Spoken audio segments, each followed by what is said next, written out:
With every recent release, it feels like Pokemon games have become more and more controversial. And it's only become more apparent with the recent release of Pokemon ZA. And it feels like there's been this constant deathmatch between one side of the community that's been heavily critiquing the game, even some calling it slop, and then the other side which is doing nothing but defending it. Throw some Papa Roach on that bitch and you have a really solid 2009 AMV. And then there's me. That's me, your favorite internet roommate. And I think no one is really talking about the real problem with these games. And that is the continued decline of these games' regions or worlds. The first thing Professor Oak ever tells you in the first Pokemon game ever is, welcome to the world of Pokemon. And so I made these 3 videos where I analyzed what made these regions so great in the earlier games, Gens 1 through 5, and where from Gen 6 and onward, you start to see this downfall. And I kept getting comments about how a lot of people watch all these videos together anyway, so I decided to, in this video, just basically compile these videos all into one, and that's what this is. And there's some new little like transitionary points for like returning viewers, but mostly this is just a way for all 3 of these videos to be in one cohesive place. So if you're interested in hearing about what I think is the biggest problem with these games, then I hope you'll come with me on this journey through the generations, and let's see if these games have become slop. Pokemon is probably the gatekeeper of that little fuzzy nostalgic feeling we all get in our butts when we're reminded of our childhoods. Every time I see my boy Bulbasaur, I think back to the time that my mom had first brought Pokemon to me. It was her very first day at a new job, and I was crying and begging her to stay home. You know, I was probably a very poopy diapered young 17-year-old at that time. I tried my best to make her stay with my overwhelmingly convincing and articulate argument of, yes, but mother, did you perhaps take precautions as to the fact that if you did leave, I would be the big sad? Sorry, son, but I gotta chase this bag. And as I always told you growing up, only fake homies hate on the grind. What the fuck is going on? And so she left, and as I hid underneath a desk wiping my tears and snot, I dozed off and then woke up teleported to the couch, as you do. And as I awoke, my mom had arrived home, but not empty-handed, but with a Game Boy and Pokemon Yellow that she had found at her job site. Whichever kid was dumb enough to leave that shit, thanks to you, my childhood exists on theft. But that's the thing, each kid in every generation has a story like this. Pokemon holds memories for all of us. Our first starter, our first shiny, our first time falling for a dumbass lie that was told to you by some fucking kid named Kevin on the playground. At the time, it made perfect sense that if I just restarted my 900 hours of blood, sweat, and cum game file of Pokemon Fire Red, and then only got exactly 3 badges and then talked to this guy, I would get a ground on. It has to work. It has to. Kevin's fucking uncle works at Nintendo. Fuck you, Kevin. Pokemon from the jump was a phenomenon, and now has blasted off into being the most profitable brand ever. I'm talking bigger than Star Wars, bigger than Disney, bigger than Christ. That's right, parents. Pokemon World is the world of the demonic. Your children need to know there's a devil, and he hates them, and he wants to ruin their life. Some of you can't go to heaven.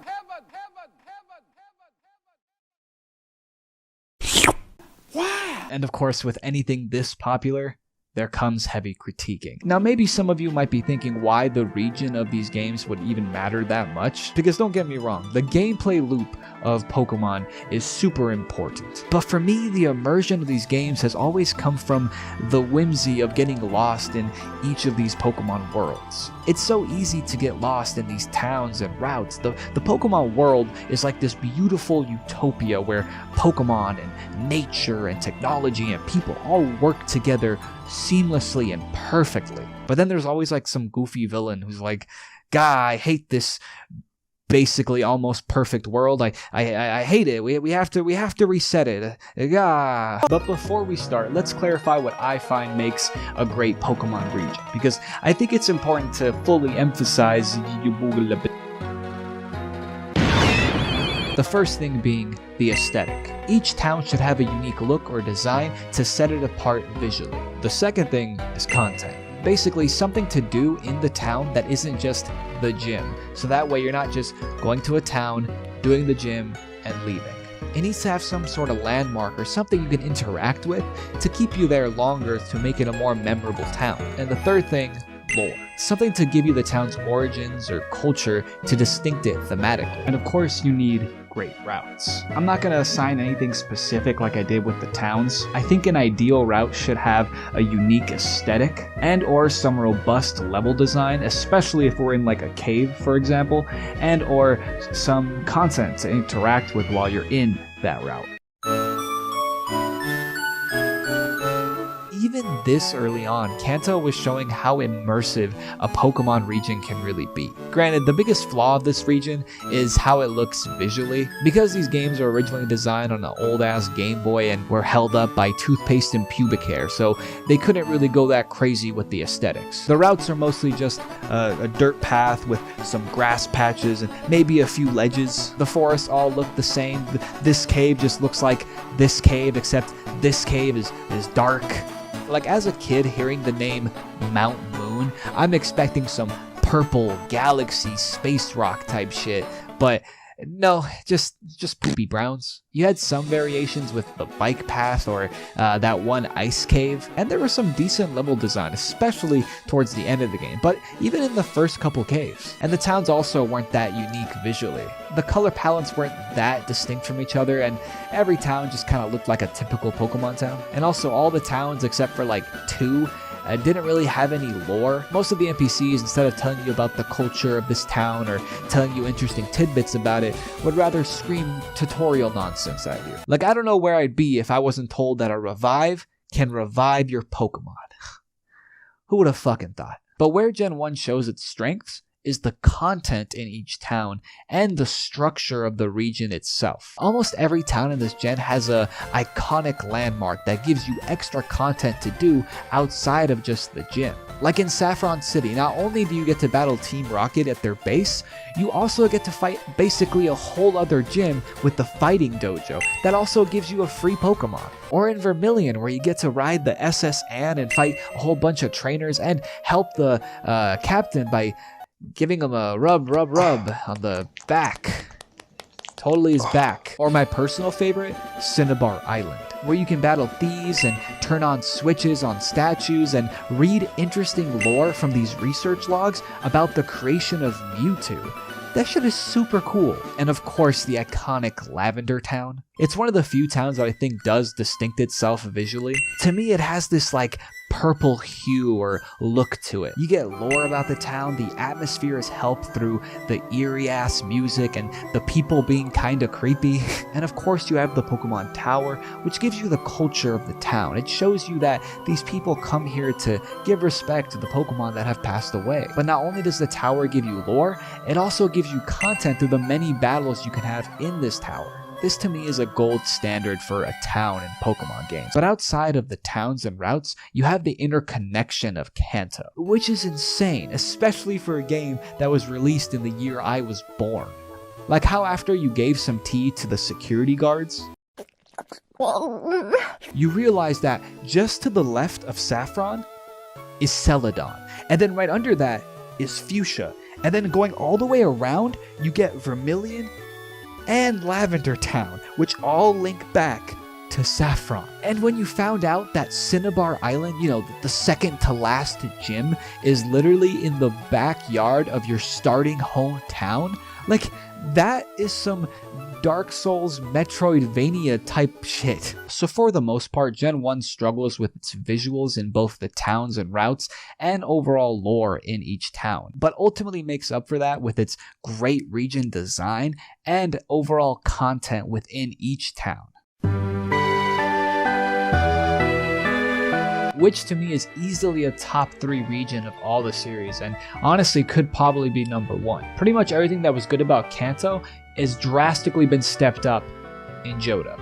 and everything that was bad has been fixed. Starting with the towns, almost every single one of them meets my requirements of a great town. Violet City, one of the first major cities of the game, already is showing how much of a step up Johto is from Kanto. Upon entering, you're already getting lore on the aesthetics of the town, and the mood of Violet City's aesthetics is much more unique than any of the things we saw in Kanto. The Bellsprout Tower gives you so much meaningful content and trainers to battle, while also simultaneously giving you lore on the tower, which also adds lore to Violet City. You have the Seaport Olivine City, which also has a unique aesthetic compared to other towns. And again, simultaneously, it gives you content through the lighthouse, giving you trainers to battle, and you can even meet the gym leader before the gym and help her help a Ampharos, which also adds to the lore of the specific city.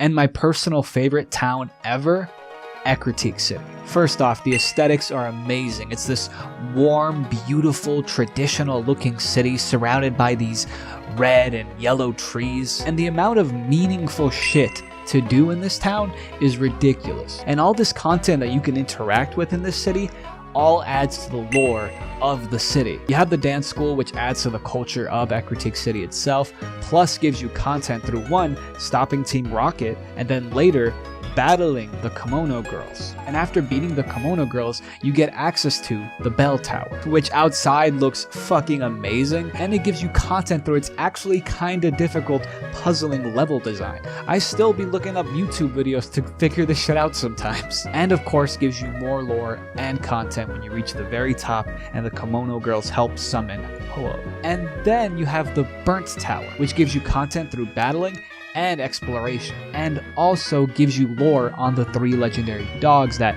once saved the city and perished. This is the gold standard for a Pokemon town. There's so much shit to do, there's so much lore and culture, and it looks and the routes have improved a lot as well. You can tell this is where they really started to try to fill each route with something extra to do in it besides just walk through it till you get to your next destination. The spooky and mysterious Ruins of Elf, which you get to talk to researchers about, and they tell you all this cool lore about it. And it has some puzzles you can solve, and even multiple entrances. Route 39 adds content through the Moo Moo Farm, which also gives it a unique aesthetic because, well, it's a farm. It's this cozy, homey little place that also gives you content through helping a Miltank regain its strength. The fucking Lake of Rage, where you get to catch a shiny Gyarados. Like, come on! And all the forests and caves and routes have gotten a lot more complex with their level design. The only flaw I have with the routes is that the routes themselves, the forests, and the caves haven't exactly had a drastic rise in their visuals. There are a couple things that are used to differentiate them, but for the most part, they just kind of look like your standard forest, your standard cave, and your standard route, you know, grass, ledges, water. Pretty typical. But I'm convinced that Johto also has the best region design of any generation. Just look at this shit. Just look at this. Okay, so starting from Violet City, you have 2 paths you can go down. You have this left path, which you can't go through because there's something blocking your way. But then if you go down, you go through this cave, you exit it, you reach this rainy route, then you meet with Team Rocket at the Slowpoke Well, then you can beat the second gym, and then from the second gym, you go to this forest, and then from this forest, you reach this whole other route that takes you to the 3rd gym. Once you're done here, you can go up to Route 36. You water the Sudowoodo and get past him, and then you realize you're all the way back to that one left area that you couldn't go through when you were at Violet City. What the fuck? Or even some crazier shit with the Dark Cave. When you first reach the cave, you can only go through a small portion of it. One, because it's dark as shit, but also you don't have the required HMs to get all the way through it. But then you go through the whole game, beating every single gym until you beat the final gym leader. Then you find what you think is another cave altogether. But then you realize as you go through it, you're linked back to this cave. It's all one.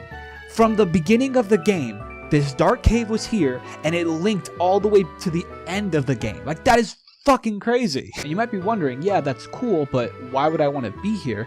And you find out when you go all the way back to your hometown, and you like, notice, oh, there's some water here, and I do have surf now. Why don't I, surf that shit? And then you realize that Kanto, a whole other region, is literally in the backyard of your hometown.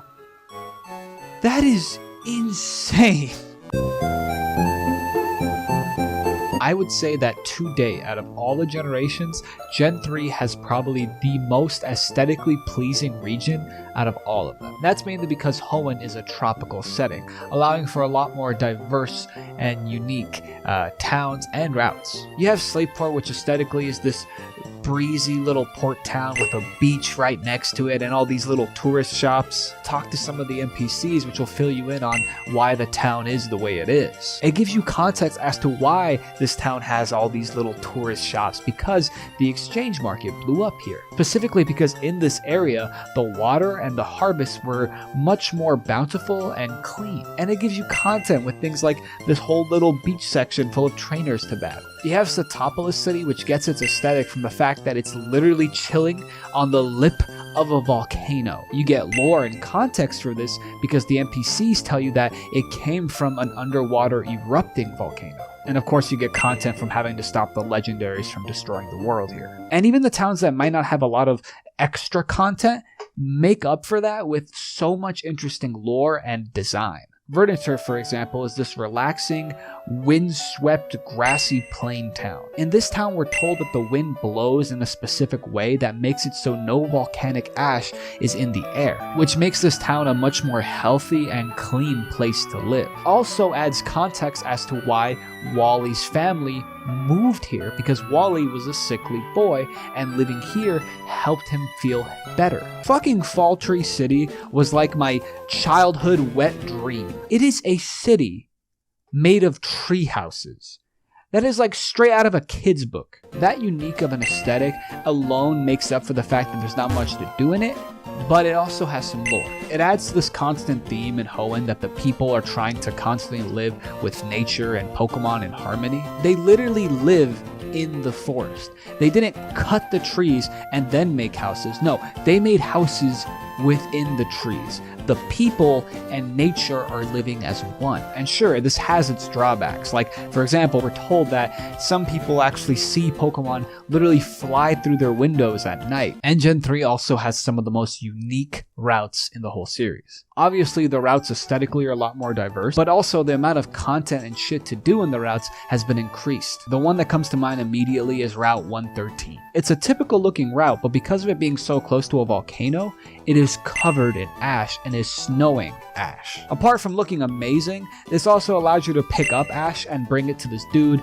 and actually buy items with it. Or how about Route 111? It's a typical looking route at first, which connects to Mauville City and has the Windstrait family to give you some content, but then it slowly leads you in to a fucking desert, which alone sells me because I specifically love a desert aesthetic.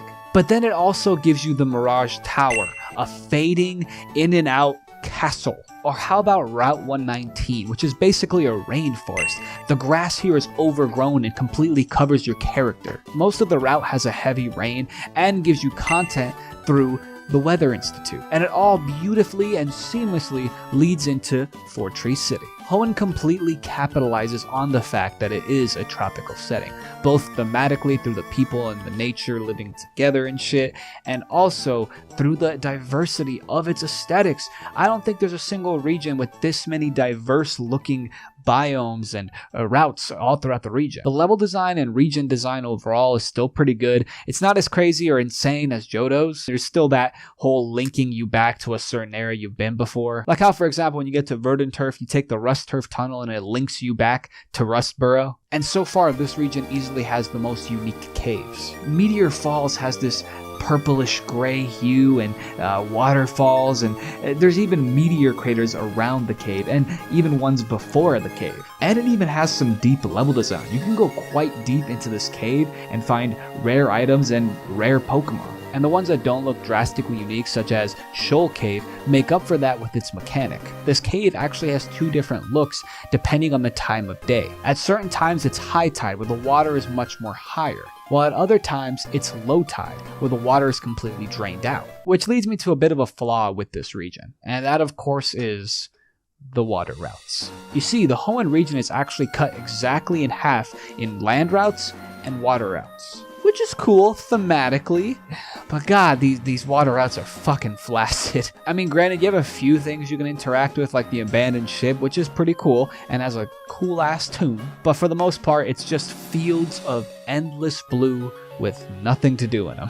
Which is such a shame, considering you actually get lore saying that ships that aren't doing too well anymore, that people will just let them sink so that Pokemon have more environments to live in, which is cool, but we don't see that anywhere. But despite this flaw, I think this region is unique enough to diverse itself and improve on the other ones in various ways.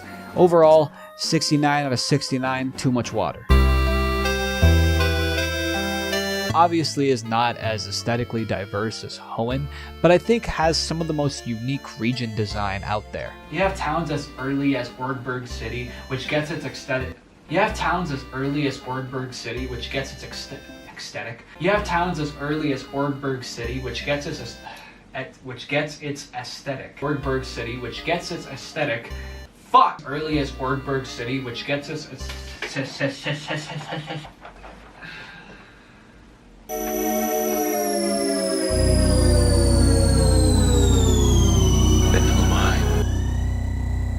Who am I? Who am I? I'll use my trusty frying pan as a drying pan.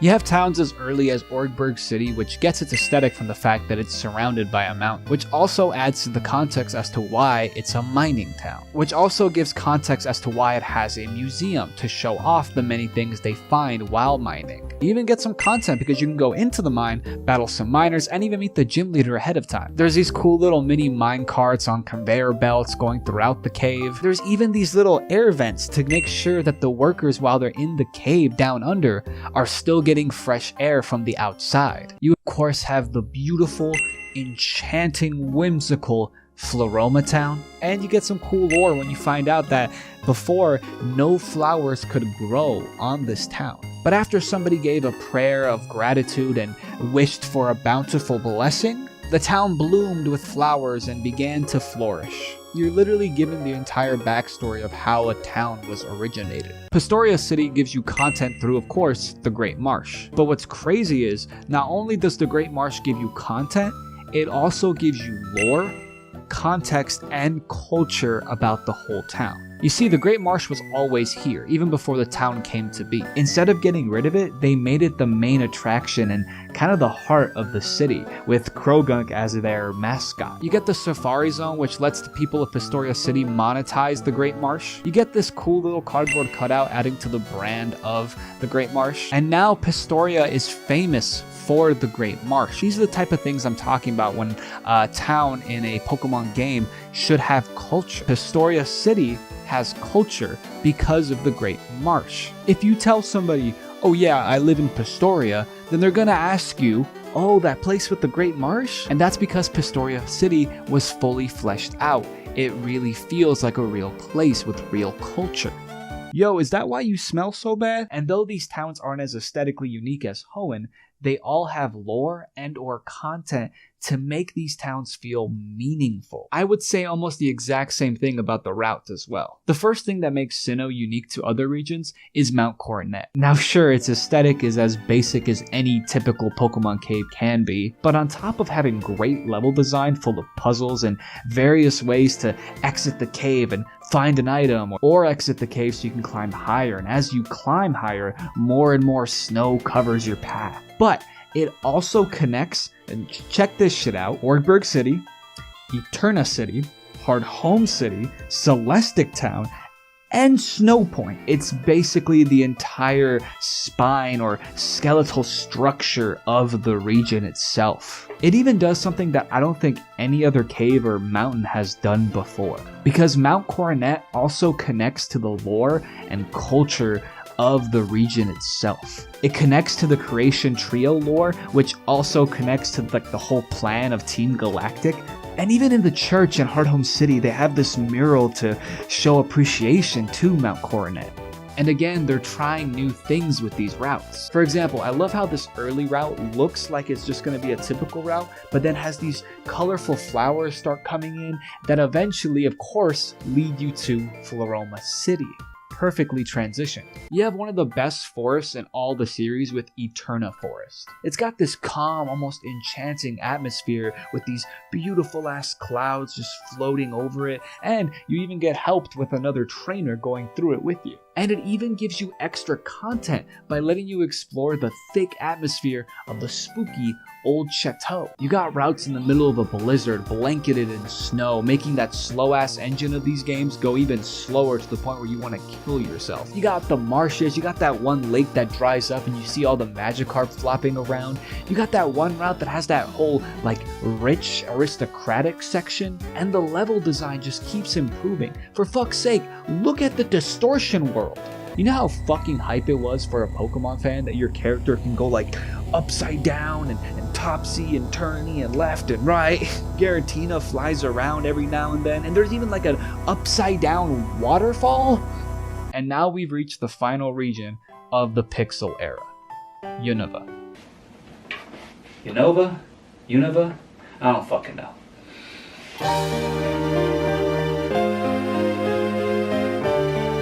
Before I get into the actual region, I just want to say how fucking beautiful this game is. At this point, Gamefreak had pretty much mastered the pixel art aesthetic, and it's only helped by the fact that there's changing seasons. This is easily one of my favorite mechanics ever. It makes it so every town and route each get a distinct variation on its aesthetics. You got the fall season, you got the spring season with the fucking cherry blossoms, you got the winter with the cold, you got the summer. It's fucking amazing. But of course, let us talk about the towns. The only flaw I really see with this region is that it's a lot more linear than all the other regions before it, but I think it completely makes up for that with the fact that pretty much every town and every route has content, lore, and looks unique. You can see this even in some of the earliest cities. For example, Striaton City. It has this more fancy, classic, big city kind of aesthetic, which is only helped by the fact that the gym is a fancy restaurant. You can go to the Dream Yard and battle extra trainers and even get to know more about Team Plasma. You have Nocturne City, which gives you this old homey feel and has this rustic brown color to it. It gives you culture and lore through these old train tracks. They used to be used to deliver cargo to all these warehouses. But later on, the warehouses were completely abandoned and then transformed and taken over by artists. All the young Cal art students took over these warehouses and made them into studios so they can hone their passion of making furry porn to pay rent. And for content outside of the gym, you got the museum, but if that's not enough, it also gives you interaction with Team Plasma. You of course have Castelia City with these gargantuan skyscrapers that just pierce the clouds. It's a huge metropolis. But here's the important thing. Despite it being such a huge city, it's not hollow. It's full of content and culture. One part of the city is basically the business section. There's a bunch of people just running past you, rushing to get to their jobs. You can enter almost every building, and some of them actually give you content, like for example the battle company giving you trainers to battle. Around the town you can find these dancers just kind of showing off their moves, but you can also battle them too. And just like in a real city, you can find yourself in like a dark, kind of sketchy alleyway with some shady people, where you also find this hidden cafe, kind of like in real life when you find a hole-in-the-wall kind of restaurant. You have this other part of the city, which I would say is more of the artsy section. You got this museum where all the artists can show off their hard work. And it's no surprise that the gym leader, who's also an artist, hosts his gym here. You have Nimbasa, which is all about leisure and entertainment, which adds a lot of context to the great aesthetic of Nimbasa. Because it's a city about leisure and entertainment, of course it looks like a fun-ass amusement park. You got the Ferris wheel where you can have a very intimate conversation with N. The sexual tension here is fucking ridiculous. And various sports arenas where you can battle specific athletes of that sport. You can battle basketball players, you can battle baseball players, you can battle football players. There is so much fucking content, and it all adds to the culture and lore of this town being all about leisure and entertainment. You got the beautiful Icarus City. In the winter, the water is frozen over and everything is covered in snow. But in the summer, the ice is melted, leaving you a giant pool of water, and the windmill is finally moving. You get a completely unique aesthetic, and again you get content with the Dragon Spiral Tower, which also gives you lore about the town. And probably my favorite town in all of the series, the Village Bridge. One of the things that makes Unova unique as a region is the fact that it has so many bridges. So it's really cool that one of these bridges is actually a place where people live. You get some really cool culture and lore about this town. You hear that the people of this town used to live down under, but after a flood came and washed away their homes, they rebuilt on the bridge to prevent something like this from happening again. This place and the people in it feel so relaxing and friendly, to the point where there's no Pokemon Center. If you want to heal, just talk to the people of the town. They'll gladly help you. And of course, the best part of this town completely is the music, which is also completely made by the people living here. You talk to the guitar guy so you can add his little guitar strings to the tune. You talk to this guy and he adds a funky little fucking beatbox thing to the tune. You talk to the Zelda fan and he fucking pulls out his grass flute and starts playing that shit. And then finally you talk to the Holy Spirit. This fucking guy. And he adds this beautiful, kinda gibberish singing that just adds so much tranquility to the music. I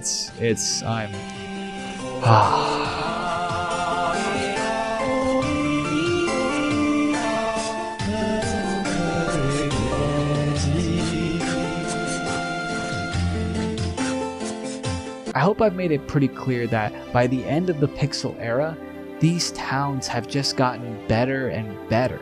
The aesthetics constantly improved, or at least gave you something new to work with. In the first gen, barely any NPC told you anything interesting about the towns. But with each subsequent generation, it really felt like every town tried to have some sort of lore, or some sort of culture. And with each gen, it really feels like they just keep trying to add more content to the town, so you're not just going to a town, beating a gym, and moving on and never remembering that town. By the time you reach Gen 5, almost every town has something unique and meaningful to do in it. Sometimes you think the town's just some peaceful little place, then you walk into a house and you get fucking sneaked on by— You hit the wrong house, fool!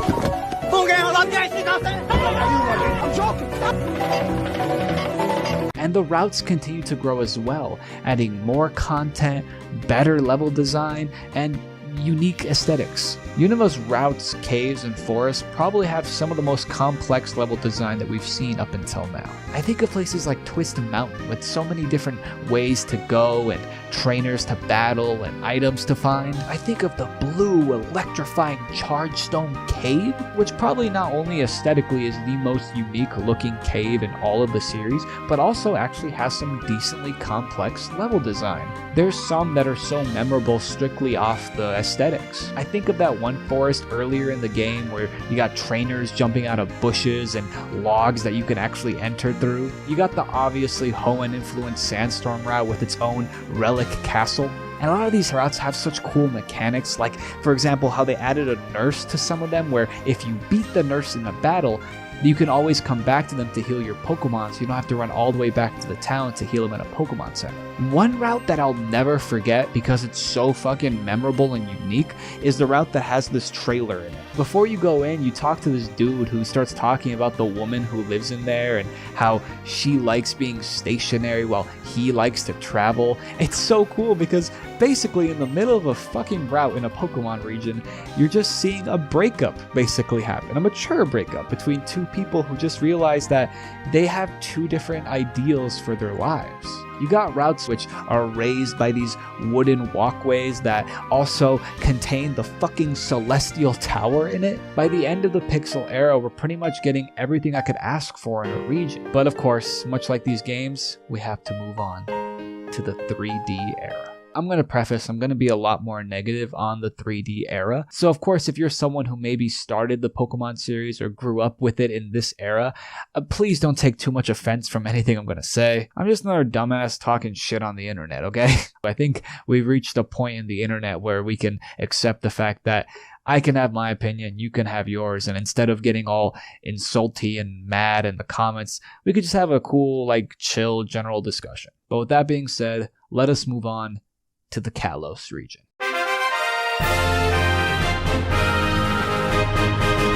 Now, though I will say the downfall of the Pokemon regions definitely does start here with Kalos, but because it is the very start of the downfall, I think there's actually still quite a lot to like and appreciate about this region that I don't see a lot of people talk about. So real quick, before we get into the downfall, let me actually talk about some of the things I really like about this region. One of the things I think the Kalos region handles beautifully is the routes. Almost every route looks aesthetically unique and pleasing, thus making them super memorable, but also they all tend to have some sort of extra content to work with. For example, you got this swampy marsh route. It looks cool, there's plenty of little pitfalls you can fall into, and there's even like a little haunted house. Granted, it's just kind of a guy who tells you a lame-ass story, but it is content nonetheless, and I can't say I don't remember this route. You got this beautiful, straight, narrow walkway route, which leads you to this rich-ass mansion where you can help this dude catch his furfrou and see some fireworks. You got that one route with this poles that you can grind down on with your skates. You got this desert route where Pokemon will actually sneak up on you from underground, and that gives you content through this building where you can interact with Team Flare. One of my all-time favorite routes is this beautiful autumn leaves route. It's got trainers actually hiding out in the piles of leaves that actually jump out to battle you, and it seamlessly and smoothly leads into these like rustic ruins. And besides just looking cool and giving you content through, if you go underground, there's like a whole lost hotel, but it also adds context and lore to the whole region because we know that in the past Kalos had a huge war. So these ruins that we're going through could be ruins from that war. I don't think anybody doesn't remember the beautiful glittering cave. Like, yeah, sure, it's mostly a straight line, but because of the dynamic camera angle they put, it's really easy actually to get kind of lost and topsy-turvy in this cave. And who could forget about Reflection Cave? On top of having a very unique and distinct design, it also lets trainers battle you by seeing you through the reflection of the cave. There's even routes where you can actually ride Pokemon through them. You got the Adorbs little Skiddo that you can ride on this farm. You got the Rhyhorn that you can ride through these jagged rocks. And you got this Mamoswine that you can ride with through the snow and the blizzard. But again, unfortunately, this is the beginning of the downfall of the region design, so let us talk about the cracks that begin to form here. The amount of actual shit to do or content and the lore or culture of the towns really started to get just taken away.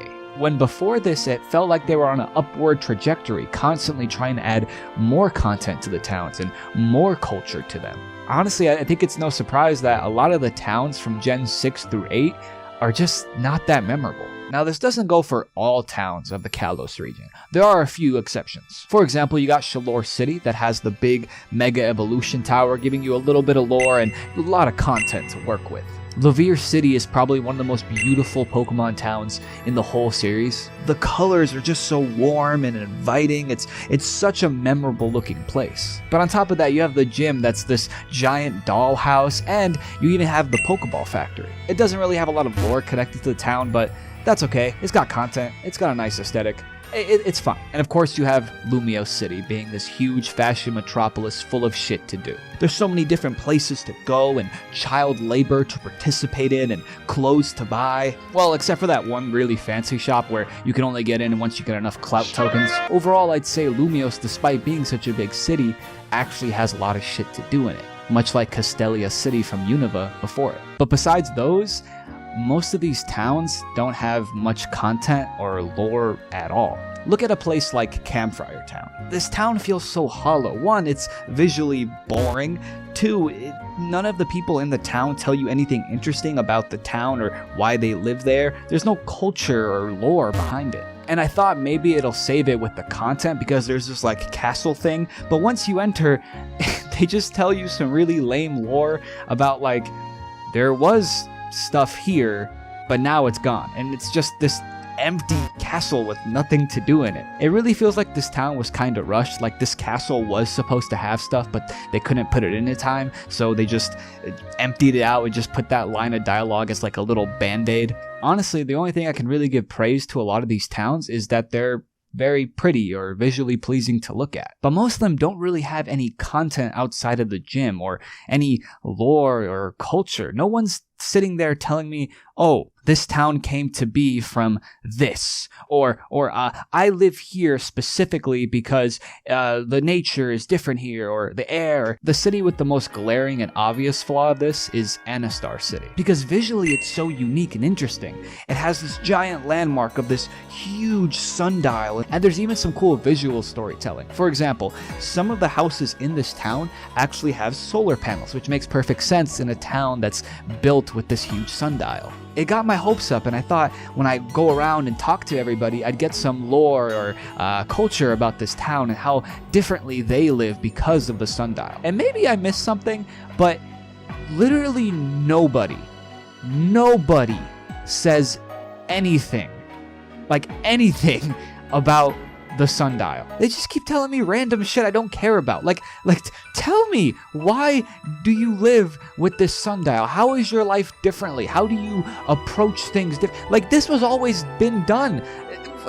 It's just a pretty city that's hollow. There's nothing meaningful about it. So for the Kalos region, I'd say that the routes are still great, and you do have some towns that give you lore and content, but for the most part, it's pretty clear to see that this is the beginning of a trend where the towns don't have anything to do in them or don't have any interesting lore and are just becoming less and less memorable. And unfortunately, this only gets worse when you go into Alola.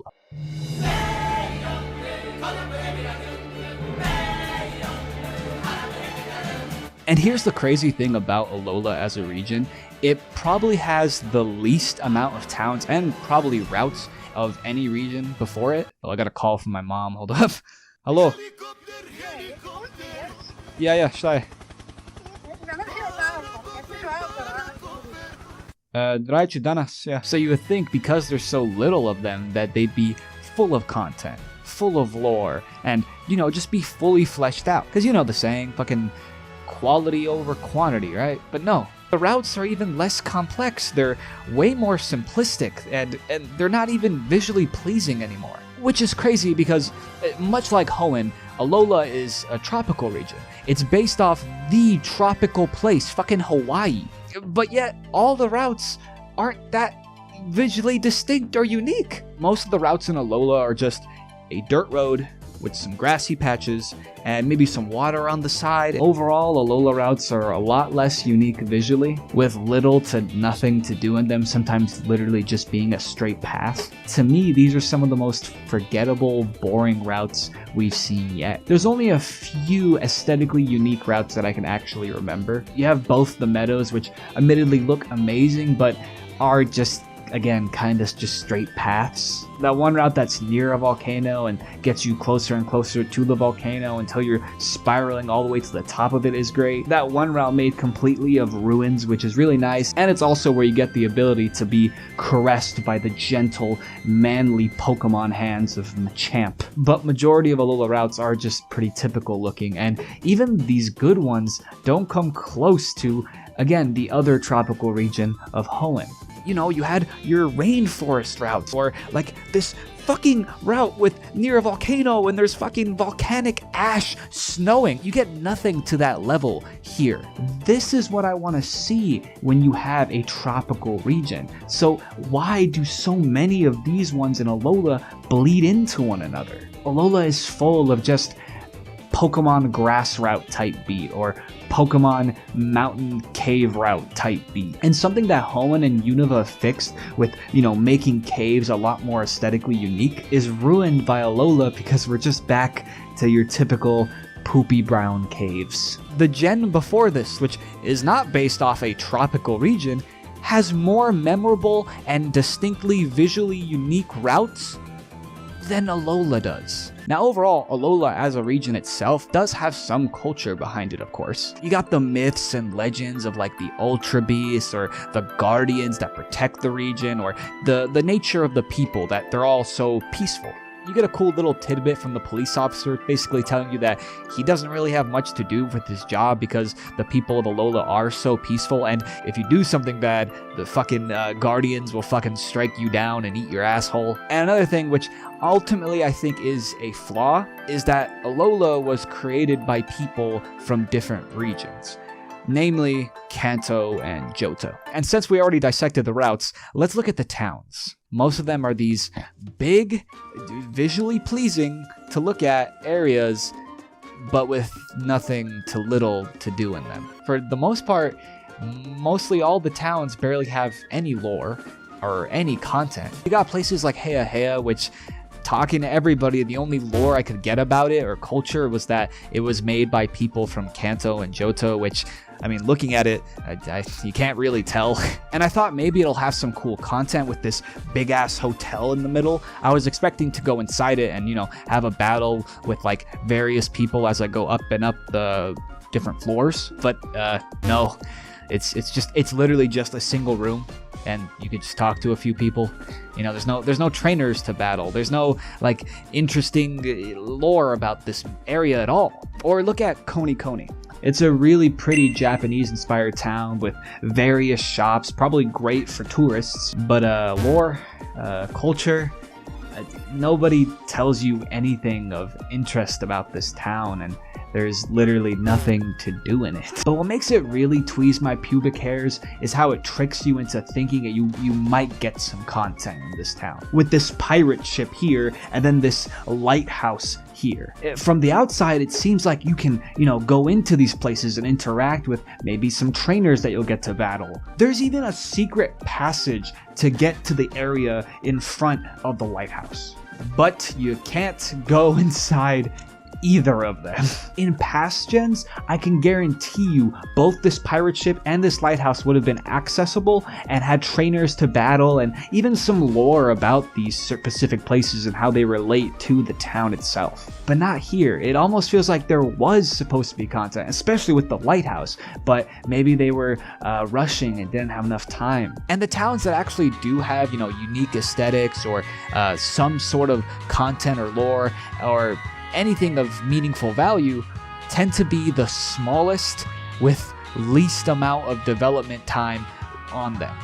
Look at Panolia Town. It's this cool western cowboy town, and it has this lore about how it was built by people and Pokemon working together, and that's kind of its whole culture. People and Pokemon that live and work together. And this culture is emphasized by, if you go into this house, you meet this lady who just lives with a bunch of shadow clones of Magmar. It's giving you context of that idea of Pokemon and people living together. But here's the thing. That's the only house you can go inside. This town that actually has some culture and content and unique aesthetic to it that's actually kind of cool and interesting is a single building. That's it. You got Tapu Village, which I think is one of the coolest towns lore-wise, because it tells the story about how they tried to build a store here, and then the Tapus, because this was a sacred ground, fucking destroyed it. And now all that's left is ruins and the abandoned store, which has basically become a habitat for ghost-type Pokemon. But as great as it is, again, this town is very small in content. Or look at Po Town, which easily is the best town yet. For one, it's the town of Team Skull, which are easily some of the best evil team Pokemon has ever seen. Pokemon's always had this problem with them trying to make these serious evil team, but then like Team Rocket, they're supposed to be evil and all serious and shit, but then they like, whoops, I dropped the key that'll let you take it and unlock the door that I'm trying to bodyguard. Oh no! But with Team Skull, it works because they're not made to be the serious evil team.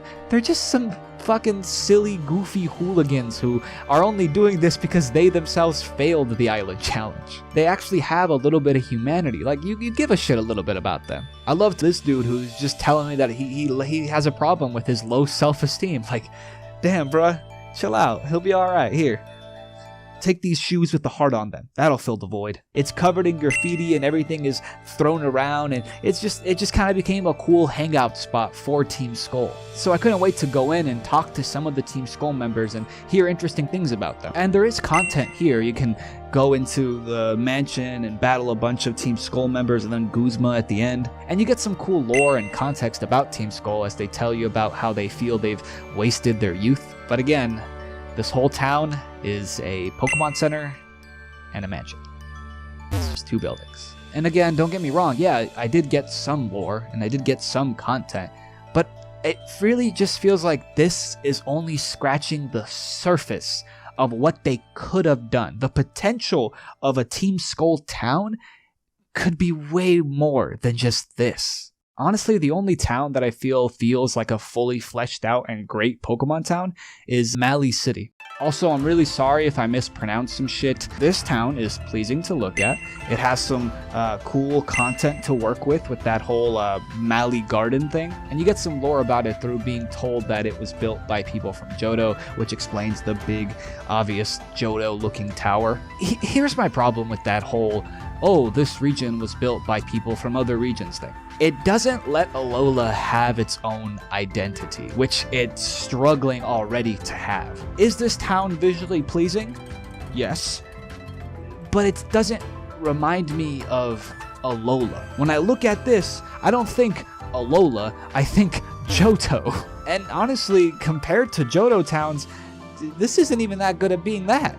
Johto towns have way more culture and content than Mali City has. Whenever I see this city, all I can think is that it's just a Johto leftover. In all honesty, Alola as a region isn't that memorable to me. The routes don't have that complex of level design or anything visually aesthetically distinct.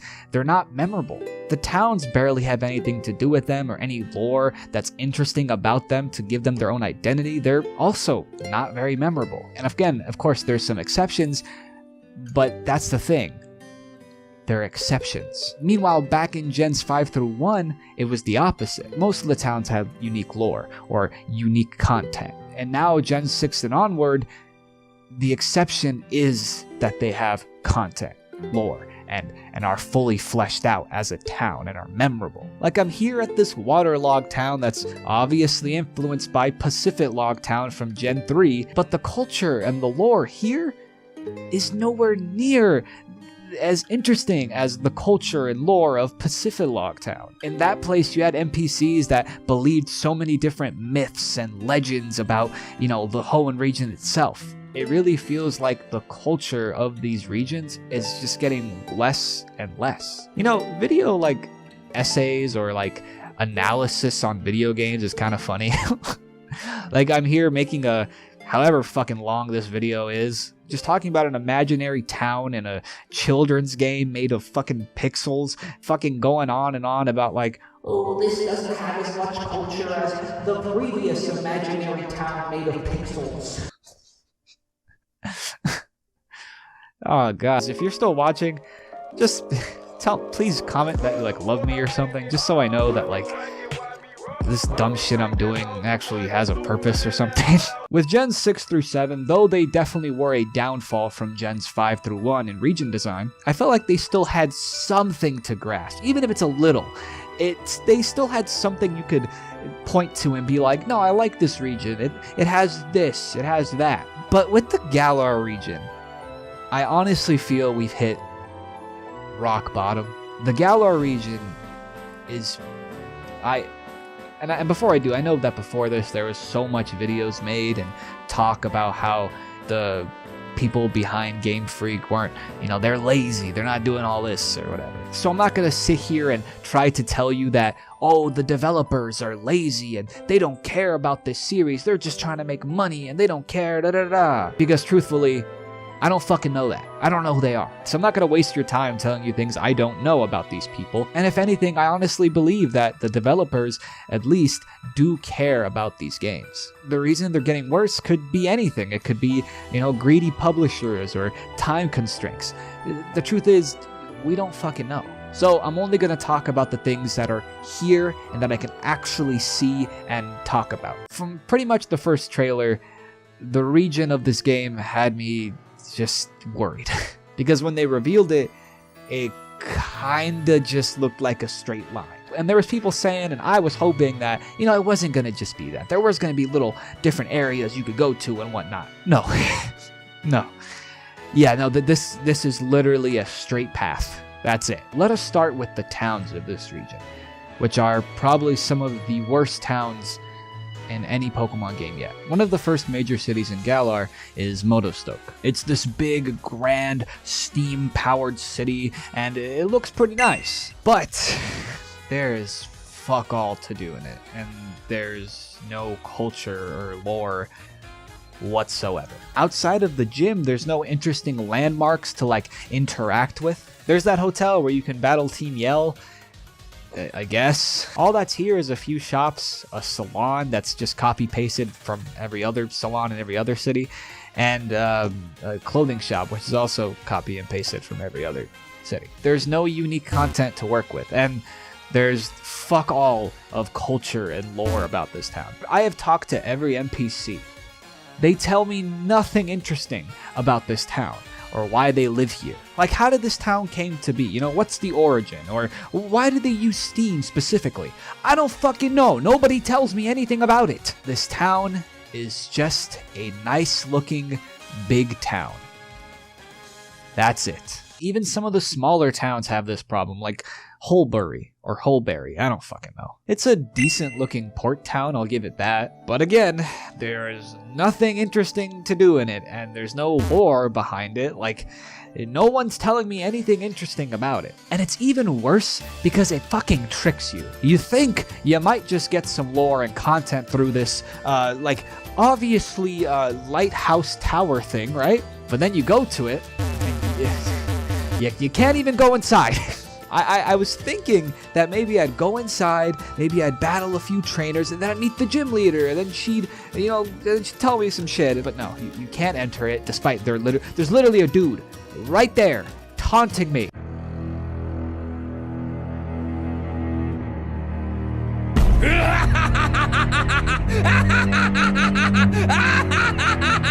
Like, how come he can go there? How come I can't? Again, decent to nice looking town.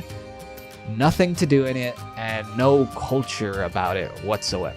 Hammerlock gives you some lore, if any, which is just telling you that, you know, it was built in ancient times, which is why it has like this castle theme. And I'm sorry, I'm not giving you a point for lore, because that is the bare minimum, literally the bare minimum of lore. Especially when the town is this big, like that's all you're gonna give me? No, I'm not giving you a point for lore on that. But again, nothing to do here. It's just another big ass town. There is literally nothing unique to do here that you couldn't do in Motostoke or Holberry. They're just different fucking aesthetics. That's it. Balloonlea is one of the most unique and distinctly beautiful looking towns we've seen yet. The plant life is overgrown. There's these giant mushrooms, and Pokemon are chilling on a couple of the houses. And when I say couple, oh, I mean fucking couple, because there's only two. Fuck this. This whole town, which looks great, sure, is a Pokemon Center, 2 houses, and a gym. That's fucking it. And there's no fucking lore. There's nothing to do outside of the gym. This is a Switch game, everybody. And honestly, the biggest offender of this is the biggest town of the region, Winden. It's this grand, gorgeous looking city. But again, it's empty. There is nothing to do here except the gym. There's a grand, huge hotel. Nothing to do. It's one fucking room. There's a battle tower. It's post-game, and it's not even a good version of the battle tower. It's been done better before. There's no content to interact with here. Again, all you get are the salons, a couple shops, and the clothing place, which is literally in every other town. There's literally no difference except for the type of shit they sell. Even some of the houses you can enter, and there is quite a few you can enter this time, are literally just copied and pasted with different NPCs just kind of moved around. And it has that same problem with Holberry where it tricks you. Like, look at this amazing camera angle. It lets you look at this huge Ferris wheel. Wow, isn't that pretty? Don't you wish you could, like, I don't know, go to it? Yeah, that'd be kind of cool. Nah, cause you know what I love more than having intimate, sexually charged conversations on Ferris wheels with green-haired PETA leaders? Just looking at them. Yep, that's all I like. I like to just look at the Ferris wheel. Why would I want to go on it? No, I just like looking at it. That's all I fucking need. Fuck content. Like, why would they not let you go to this? It really feels rushed. And again, There's no culture or lore.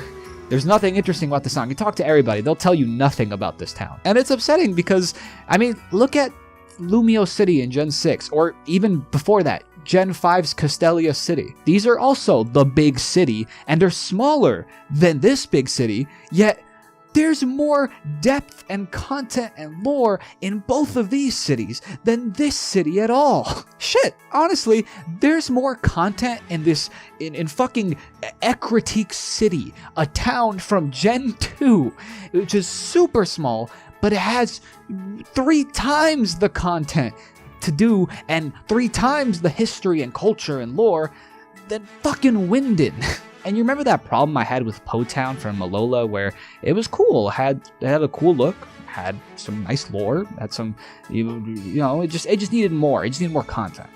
Well, here you hit rock fucking bottom, because not only are you have a town with fucking Team Yell that I don't give a single shit about, the town, if you can call it that, is literally a hallway with a Pokemon Center and a gym, and the gym isn't even a building. What? The towns of Pokemon as a region have become nothing but huge, pretty to look at, but hollow husks of cities and towns. And I can't say much better for the routes either. There's very few that stand out to me. Route 4 is pretty cool. It has some like cool yellow aged grass and these cool like historic ancient stones. And you get that shot of that cool like kind of crop circle-ish kind of thing with the whole alien thing here, which gives you some cool lore and shit about, you know, the region itself. Glimwood Tangle is a very unique looking forest that you can interact with some of the Pokemon and even mess with like the lighting of the forest itself. Route 6 is this cool little canyon that has like this backdrop of a Mount Rushmore of Diglets, which is awesome, and has these ladders that are stand users.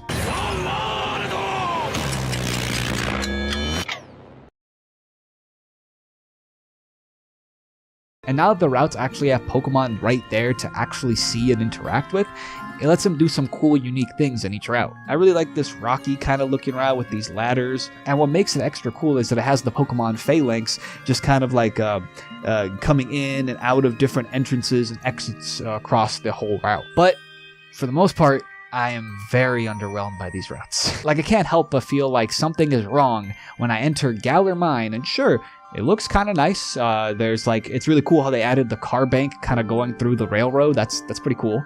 But then, aside from like a couple turns you could take to get some items, the cave itself is literally a straight path. That's it. There is more complexity and level design in Gen 1 caves than there is here. And you wouldn't believe my disappointment when I go to another cave and it's just fucking Galar Mine fucking 2. It's basically the same cave. It's still a straight path with a color swap. The only thing I like about it is the Stunfisk that, you know, pretend to be Pokeballs and then they snap at you. There's no interesting level design. There's nothing to do in them. Again, they're just straight paths. There's no points of interest to stop at or like a tower to go to and battle some trainers. Like in Gen 5, there was a whole ass route that had a fucking like big ass tower in it, and unfortunately it's only worse with the wild area. And don't get me wrong, yeah, this is quite the big step up for Pokemon in general, but it feels like it fucking broke its ankle with that step. So for one, the wild area is really just a big square chunk of grassland. And when there are variations, like maybe you'll get some dustier area here or a water area here, it's just kind of abrupt. And it's not helped by the fact that the wild area has the most bipolar weather I've ever seen. Literally every 3 steps, it's hailing, it's snowing, and then it's raining. And trust me, I know bipolar weather. I fucking live in Arizona. Is it cool that the Pokemon are actually out and about and they're all different levels and they're just, you know, just in the wild? Yes, of course it is. That's what we've been wanting for so long now. But I wish they didn't just fucking instant transmission in and out of fucking existence.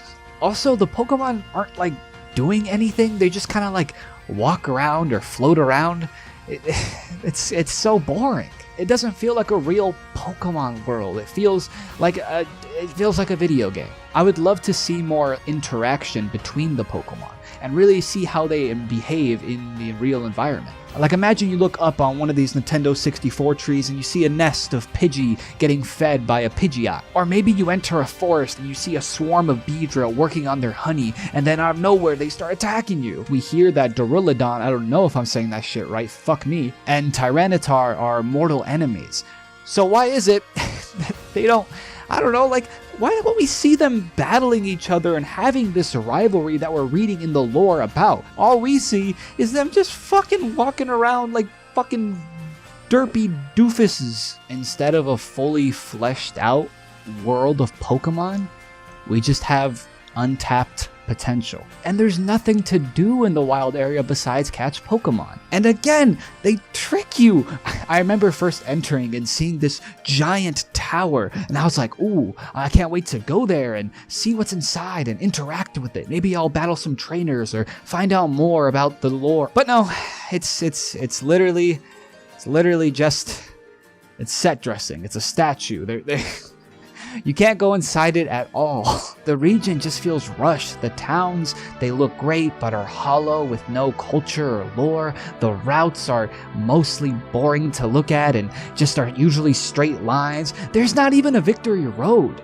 Even Gen 6 and 7 got this right at least, but not here. Victory Road is just this regular route that's just basically just a straight line up. I know this team of developers can make a great region because they've done it multiple times. It could be the team not fully figuring out how to work things with 3D or even their time management. Maybe they waste too much time trying to make things look good in 3D and not enough time fleshing out the things that I think Pokemon fans actually want from these games. There's these two quotes that I think perfectly summarize what has happened to the regions of these games.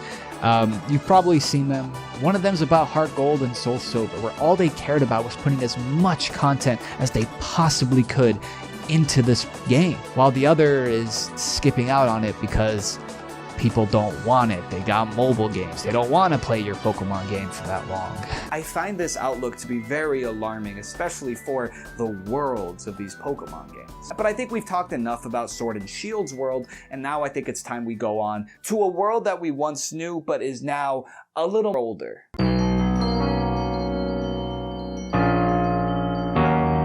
First and foremost, I just want to mention, getting isekai'd into the past by a Pokemon god who you can talk to through a smartphone?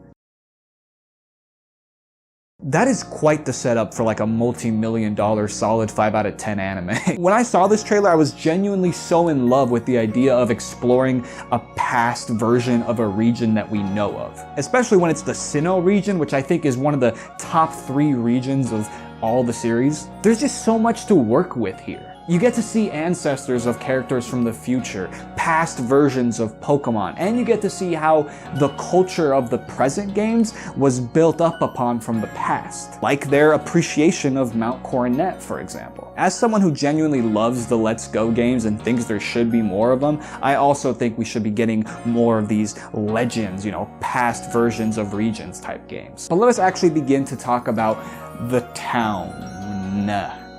The town. Jubilife Village is one of, if not the most fleshed out, realized settlements in the entire Pokemon series. First off, it's obviously very beautiful. It obviously has the look of a very traditional Japanese-based village. And at nighttime, when the lights go up, it only looks more gorgeous. Outside of the Galaxy Hall, all the houses have that sense of like they're still being built. Everything just kind of got settled. I love being able to see Mount Coronet at all times in the background. And just in general, I really love the art style of Pokemon Arceus. It has that sort of Japanese wood carving painting kind of look, kind of similar to what Demon Slayer was going for with its aesthetic. And you can pretty much enter every building and talk to everyone.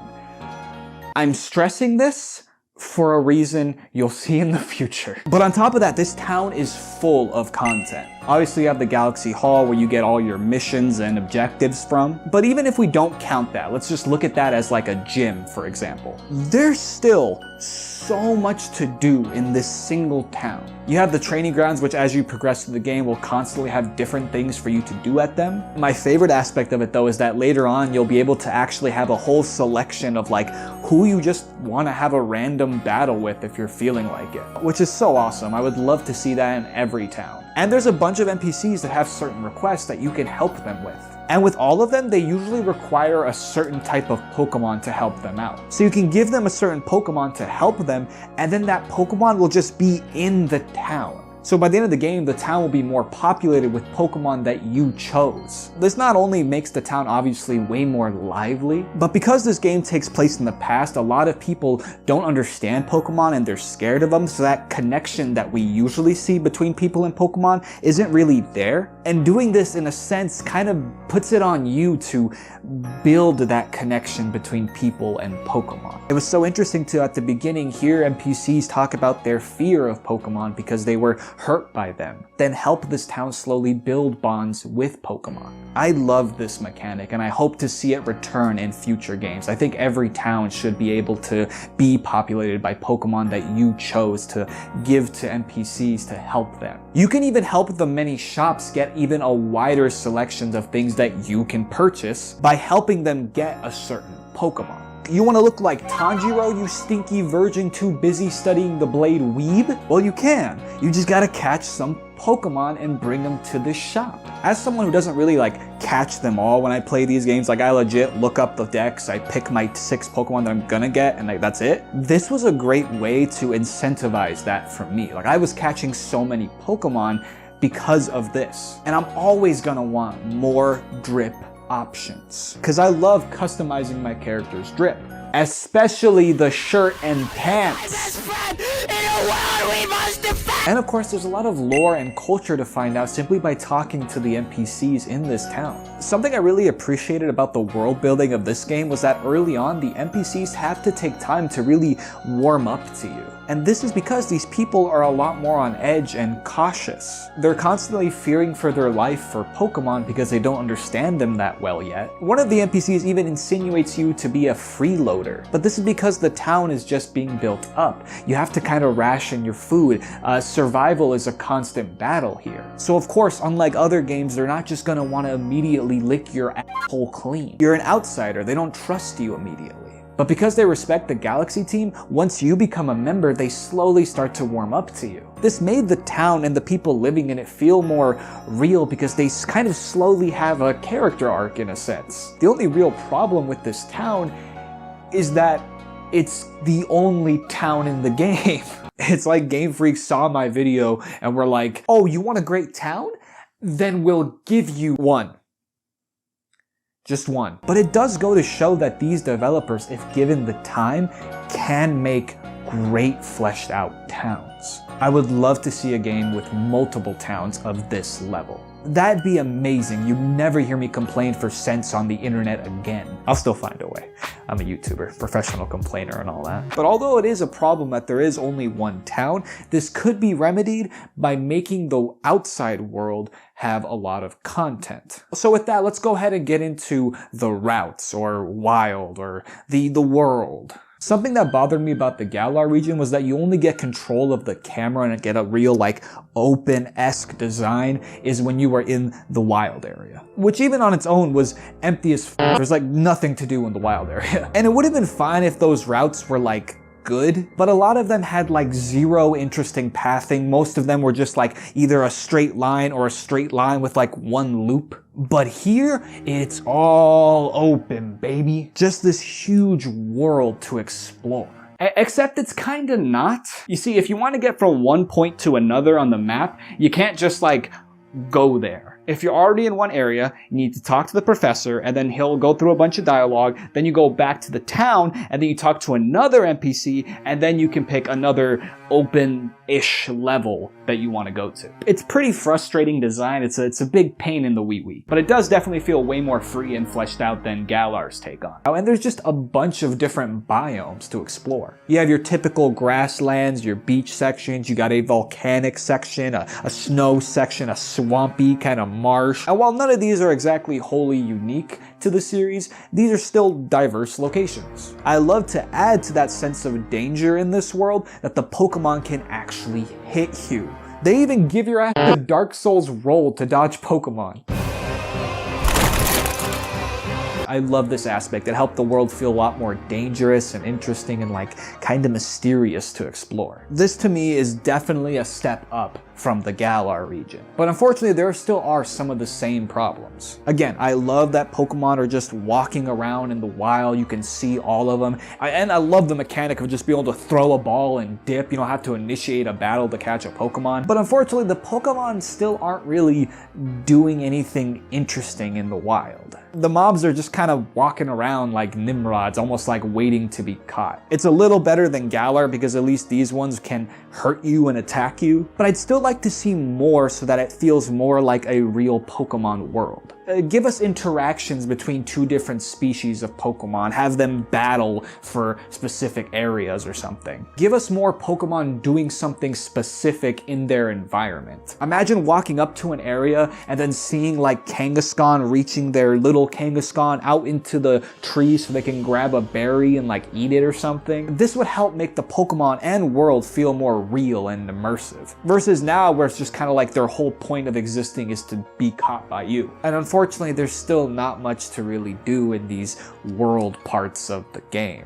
Outside of catching Pokemon and the story elements, you're really just running through fields of nothing for a good while. This is something that was usually remedied in older games with like towers that you go up to battle trainers. Or in Hoenn, there was that whole castle in the desert that would vanish in and out. You need to pepper the world out with interesting landmarks like those to really fill it out. This will also help in older regions with things like forests and caves. But those caves and forests were usually like interesting levels that had level design and trainers to battle. But for some reason, a lot of the newer Pokemon games just don't really have that anymore. A lot of the caves here are simply just straight, maybe sort of winding paths to reach another area. Outside of a very few, most of the caves also just kind of look the same and they don't really have anything different from each other. So in conclusion, we have a very well developed town and a level-based world that, while having diverse biomes, doesn't really have anything to do in that world outside of catching mons. Not enough trainers or content-filled landmarks or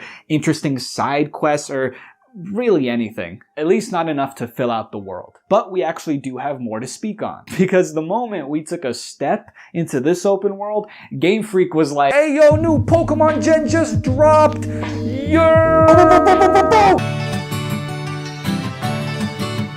Just so you all know where my loyalties stand, I chose Fuecoco. Cause that looks like a cereal box mascot and I'm not a furry. Team Fuecoco, drop some W's in the comments, my brethren. But then cool purple ghost sword boy ended up being a fire type, so I have to drop him, so. I'm also going to avoid using the bugs, glitches, or performance issues as critiques. Because while yes, this is embarrassing, this game runs like booty cheeks, but I don't want to use that as ammo because I don't want anyone to think that the problems with these games are strictly performance issues. Because when that becomes the loudest complaint they hear, then they think all they have to do is make a patch to fix those bugs and boom, they have a great Pokemon game. But no, there's much bigger problems that I'm going to address. Paldea equally surprised me with some really great choices and some of the worst embarrassing cut corners I've ever seen in these games. Before we start though, let's do a real quick, what amazing, cool, innovative mechanics that everybody in the fandom loved did Gamefreak decide to drop in the next game this time? Did you like just how many drip options there were last time that you could improve by doing certain tasks? Don't worry, because Gamefreak doesn't give a f***. Now our options are even more more limited than Pokemon X and Y, aka the first time they ever introduced the customization mechanic. Ooh, but they might let us do it for DLC! Ah yes, good game design is when you pay for something that you could have done in a past game for free. Really upsetting they didn't keep the movement from Pokemon Arceus. I would have really liked for the Pokemon still be able to attack you and for you to be able to roll and dodge them. And I think everyone agrees that we should have kept the catching mechanic from Pokemon Arceus. Never has catching felt more free than in Pokemon Arceus, where you could just run around, throw a Pokeball, and keep going. With that out of the way, let us go ahead and start talking about the towns of this region. And I want to start with one of my personal favorites, Artazon. Immediately, it's a very beautiful,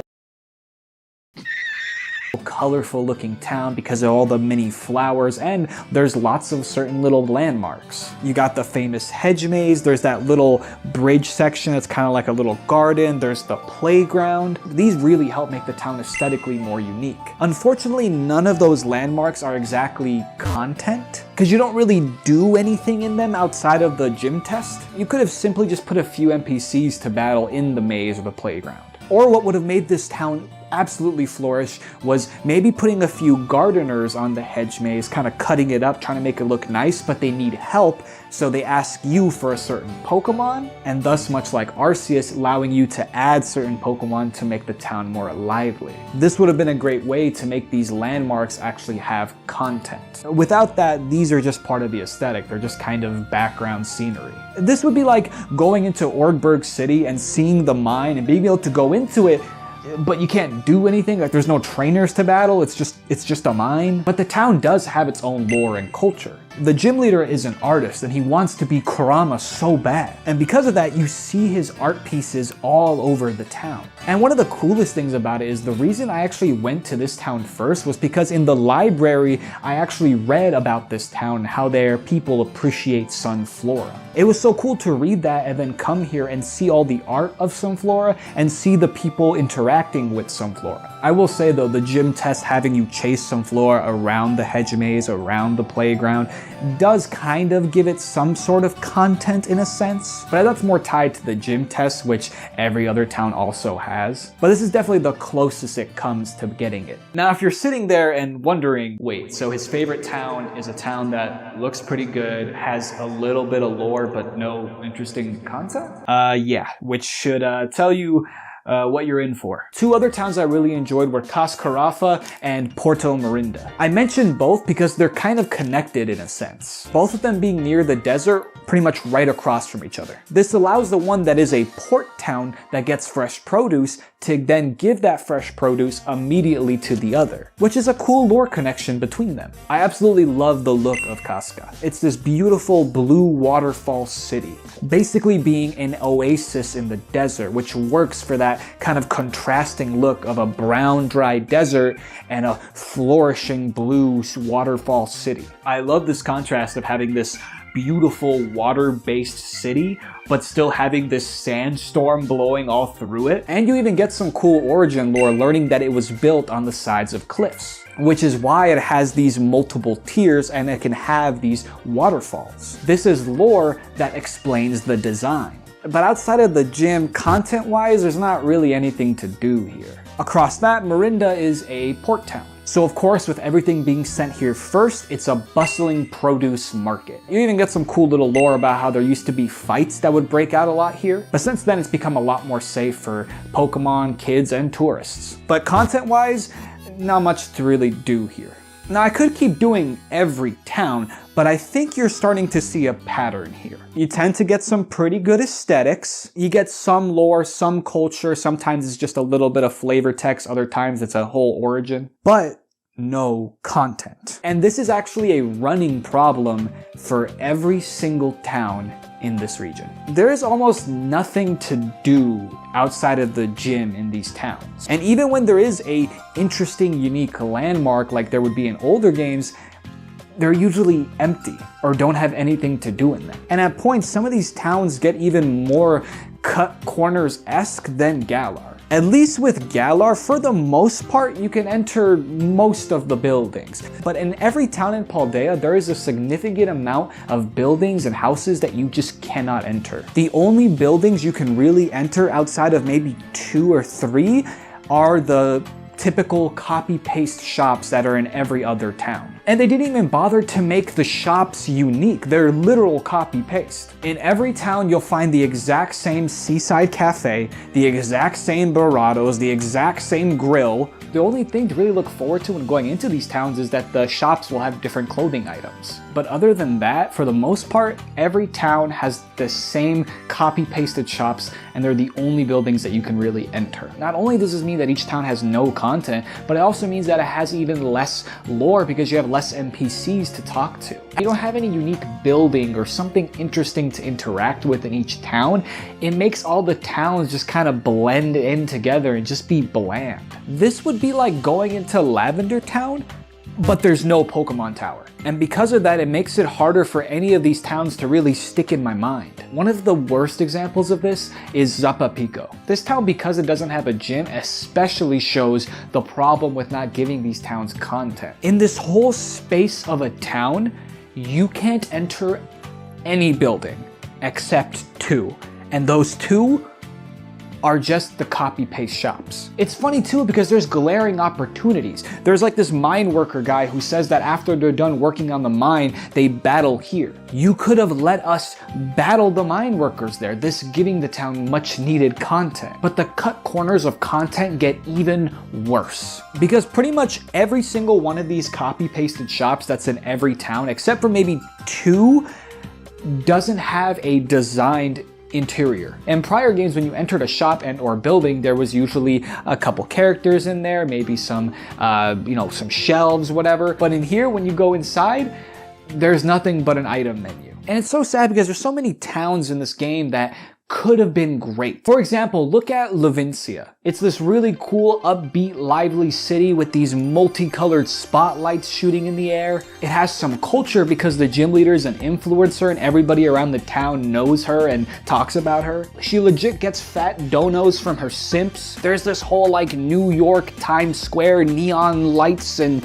signs everywhere. But again, the only thing to do here outside of the gym, content-wise, are the exact same copy-pasted shops that you can get at any other town. There's even this little side section that has these multiple skyscrapers. You can't go inside any of them. And it's so laughable to see that because so many regions before this got this big city thing done right. Unova's big city had so much accessible to the player. You can enter almost any building. There's some that have trainers to battle, multiple floors of NPCs to talk to and interact with. This helped that city feel lively. The biggest city in this game is Mesa Goza. This city only has, again, the same type of copy-pasted shops that you can get at any other town. There's even this little like townhouse section and it's empty. You can't enter a single building. It's basically just scenery. The only thing really saving this city and giving it any kind of content is the academy. And I actually gotta say, it was pretty great to explore this academy. It has multiple locations, multiple students and staff to talk to. You could even take certain classes. I of course took all the history lessons only so I could learn more about Paldea, and for no other reason whatsoever. Like, why doesn't a town like Alfornada, a town known for its pottery, have something like a pottery workshop or building that you can enter and see how this pottery is made? Which again, need your help to bring them a few Pokemon to help them speed up the pottery process, thus giving you content. Steal my ideas, Gamefreak! Unfortunately, this region and this game has a sort of rushed and missing content problem. To the point where one of the later gyms is just kind of right next to another one. And when you go to it, it's not even a town. It's literally just Pokemon Center, gym, battle court. This cannot be what they intended with this. But let's go ahead and talk about the world. Now let's start with the positives. This world is actually a fully open world. You have more freedom than ever, and it's so easy to go from one point to another. And there is some diverse biomes and locations. There's a desert, there's this big lake, there's a snowy mountaintop, there's canyons, there's a sorta aged grass farmland. Kind of gives me a Westfall from World of Warcraft vibes. One of my favorites has to be this beautiful bamboo forest. Again, I love to see diverse biomes in these regions. That's why I love something like Hoenn. And oh my god, don't get me started on the beauty of Area Zero. The kind of weird geography, the cloudy, misty sky, the waterfalls, that rainbow, all while my ears are being blessed by some Ghost in the Shell type beat music. And then as you go deeper down, you reach one of probably the most beautiful areas in all of these games. This underground cave full of these iridescent giant gems everywhere. Some of them literally forming into all these who knows how long abandoned buildings. And oh my god, just the atmosphere of this area. I read so much about it ahead of time and was worried that they weren't going to deliver. But oh my god, they did. It feels empty and desolate. It feels like it's been left alone for so many years. And it could just be the Ghost in the Shell music, but it's so easy to just feel the awe of this place, how abandoned it feels. This is one of the few caves that actually has a decent amount of level design and paths to go. Also, we're finally starting to see some unique behaviors from the Pokemon in the overworld. You'll tend to find final evolutions of a Pokemon hanging around the first evolutions, kind of almost being a parental figure taking care of the little ones. This helps give the idea that these Pokemon have lives outside of just waiting for us to catch them, like they actually do stuff in the world. But there's also points where Pokemon are doing something specific to their nature. There's that one new bug Pokemon that kind of looks like an old man, yelling at kids to get off their lawn. If you read his Pokedex, it talks about how he tends to leave traps for predators and such. And at times when you find them, they tend to be in the trees seemingly doing that. There was quite a few moments of this sprinkled throughout the world. I found Pineco just kind of chilling up in trees, Sudowoodo just full speed running through routes, Pokemon just sleeping throughout the region. But I still feel we've only kind of scratched the surface of what's possible. Instead of this being kind of a unique thing you only see here and there, I feel like this should be the norm. This should be what you find everywhere. Like, imagine reading the decks about everyone's cute little favorite menace to society Tinkaton, which says that they hunt Corviknights by literally chucking rocks at them, and then actually seeing that in the overworld. Like, you're just exploring, you see a Corviknight in the sky, and then it just gets mollywopped by a fucking rock. And then you walk up to where that's coming from, and it's Tinkaton doing it. Also, props to the developers for this adorable sleeping animation from Tinkaton. I love this Kirby character looking at Pokemon. And this time there actually is quite a few more things to do in the world than there was in Hisui. You got the obvious one, like there's raids you can do, there's items to find all over the place, and stakes in the ground. Then of course you have the Starfall bases, the Titan Pokemon. So this game has about the same amount of unique looking levels as Hisui did. But unfortunately, because this is a bigger game, there's also a lot more just basic grassland areas. But I'd say the biggest problem, unfortunately once again, is that Paldea is pretty empty. There's not really anything to do in the world outside of catching Pokemon and the main stuff. This is something that a lot of other open world games have found a way to fix. With Witcher 3, there's a bunch of interesting side quests you can do all over the world. With Elden Ring, you have all those little mini dungeons everywhere, but also just genuine interesting discoveries to find. Like, do not get me started on the underground city. Oh my god. But here, not much. At least, not enough. Like, sure, it might have more to do in it than Hisui or Galar, but when you're going from point A to point B, there's nothing interesting in between. No landmarks with trainers or well-designed caves to explore. There's still more complexity here than there pretty much is in most of the caves in Paldea, or even interesting side quests at all. So here's some things that they could add to fill out this world. Again, you always have the most obvious one, landmarks like haunted houses or towers or really anything of interest with some trainers to battle. Or much like my Tinkaton example, I think literally taking things that it says in the Pokedex and just translating it onto the world, making it so the Pokemon are literally doing what their Pokedex entry says, but in the actual world, would be a great way to make the world more interesting just by using Pokemon. That would make both the world and Pokemon way more interesting and immersive. side quests in general, or just interesting side content. We'll use a prior game as an example. That whole side mission in Fire Red when the Hypno kidnaps the little girl and takes her to the berry forest, and then you have to go in there and save her. Having little stories like that that involve Pokemon and people all throughout the world would make it much more interesting and content filled. While I think this world itself is a pretty good base, unfortunately, there's just not enough interesting content to fill it out. It's funny because I'm only asking for stuff that's been a part of these games for so long now. Just throwing some random ruins every now and then doesn't really do it for me. And there's still no Victory Road!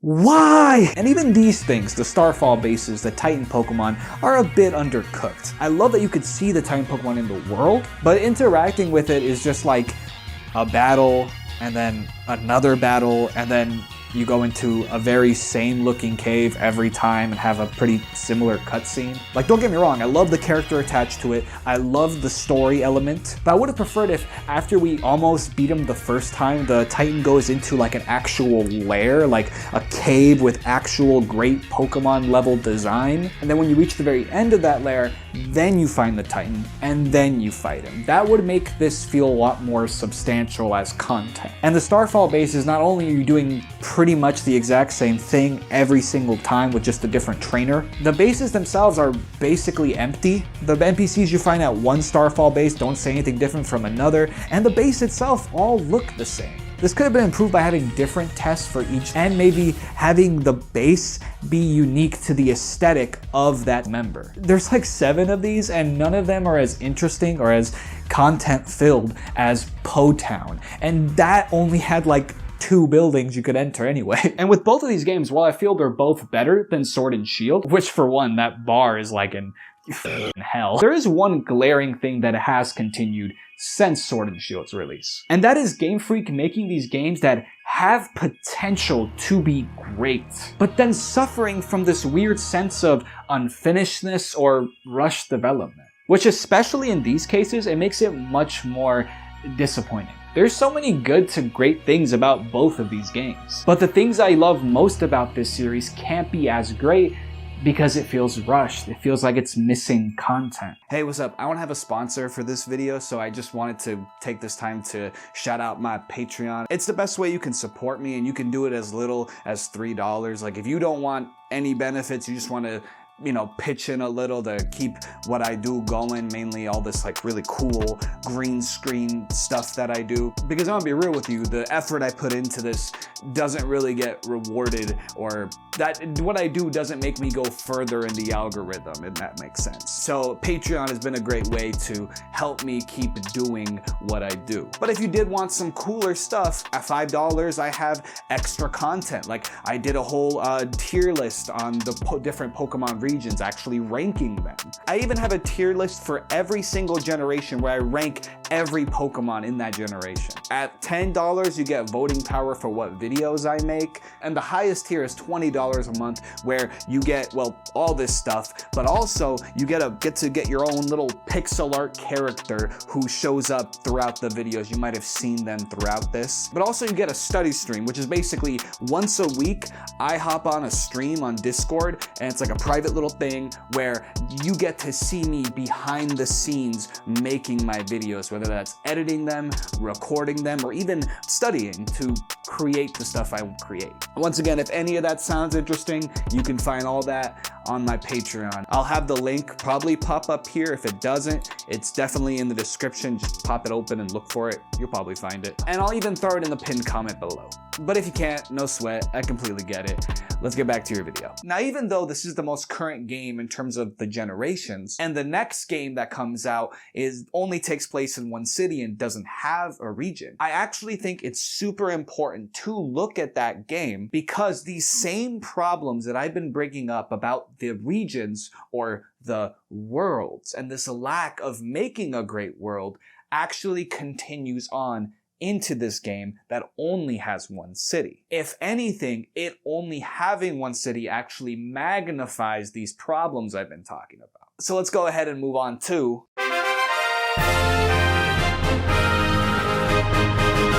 at least with this route, because this game only has one city, it's much easier to make that city interesting and feel like a real living, breathing place and fill it with interesting stuff. While it isn't the ideal thing I would want from a Pokemon game, good stuff can still come from it. There's plenty of great games that take place in just one city and still feel very fulfilling. It can be done, but the question is, does ZA do it? Does Zaza make an interesting world, or in this case, city? I want to start by talking about everyone's current hyperfixation. What the fuck?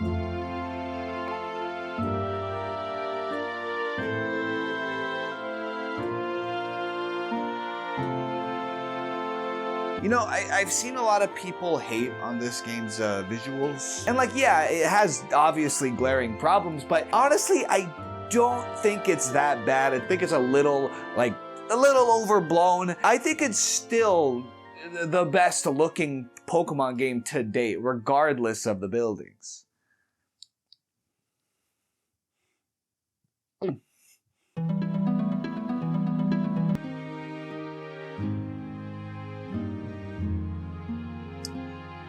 When it comes to making an interesting, engaging world, visuals play a key part in that. But before I get into this, I want to address that the conversations around the Pokemon games, especially Switch titles, visuals, have become very sensationalized. With Sword and Shield, it was the trees. With this game, it was the windows. With Scarlet and Violet, it was the everything. And a lot of times, the criticism of this game does sound like it boils down to game look bad, so game is bad. And there is a lot of angry people who will snap on you, it seems, for just defending a game you like. But the thing is, visuals are an essential part of video games. And thus, it's obviously very fair to criticize them when they look like this. And also now they cost $70. On top of that, an already early announcement of DLC, which is never a good sign. And the fact that they put the mega forms of the starters of the region behind a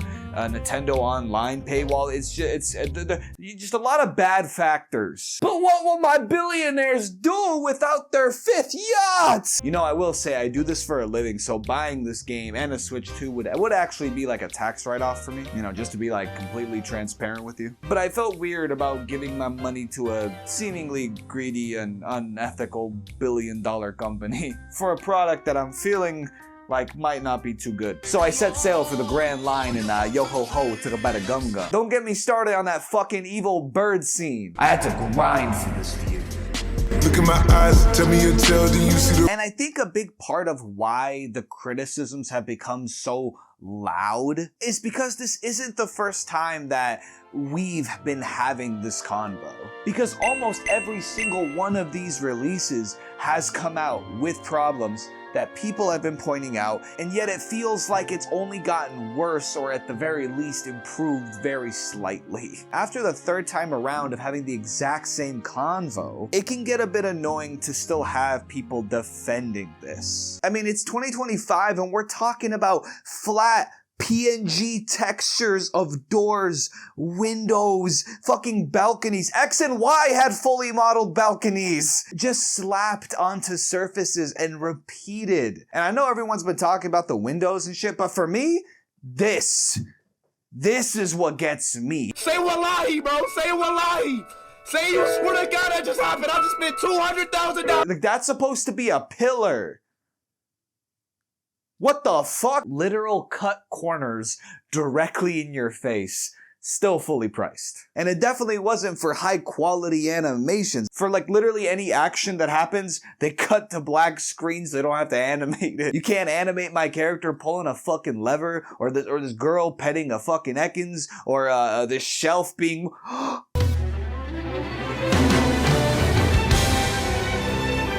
And I care a lot about not just trying to be a grr, game bad, And I want to look at this fairly and not just use this video as a vehicle to get views through hating on this. Because that is a market now. But admittedly, even I find myself feeling a bit annoyed at some of the defenses I see. And defenders will tell you, But it's a Pokemon game. They've never been about the graphics. You don't play Pokemon for the graphics. I'm catching Pokemon, not Windows. Okay, miss me with that anti-intellectualism. It's not just the trees or just the buildings. It's the bigger picture. It's the fact that these are AAA, fully priced games, and they felt it was okay to release while completely underbaked. These trees and buildings aren't a style choice. They are clear signs of an unfinished game and rushed development. And I hate this idea that defenders try to say that Pokemon games' visuals never mattered. Bro, I was there. Those pixel art games, they look great. They used that pixel art aesthetic really well and created beautiful environments and worlds. When people are criticizing newer Pokemon games for their visuals, I guarantee you almost none of them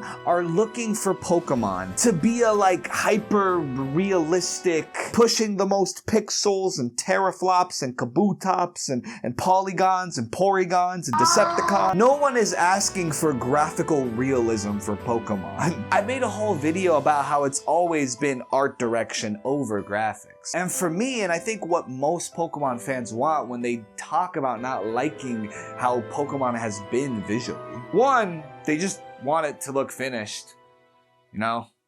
Bare minimum. But also for Pokemon to have good art direction and a good art style. That's something I felt prior games in this series really understood. That's what makes most Nintendo games look good and stand out even when they're not the most graphically impressive. I want Pokemon to lean more into a unique art style. And I thought Legends Arceus was a good sign of that. While graphically definitely not the most impressive, but the art style, I fuck with that. It had that sort of watercolored, old Japanese woodblock painting type beat. But for some reason with Scarlet and Violet and this Legends game, they went back to the typical generic Pokemon art style they've been doing with these Switch games. Bro, I hate this shit. Don't get me wrong, the models of people and especially the Pokemon are definitely more well made, and even the character designs I think are really cool, as they tend to be with Pokemon. And I think the Pokemon have looked the best they've ever looked in 3D. And they're brighter, more saturated, and even have some personality with their facial expressions. Look at my boy Frogadier. Bro is content. He has no worries, no troubles. Man. But the art style and art direction of those characters and the buildings, it's just painfully generic.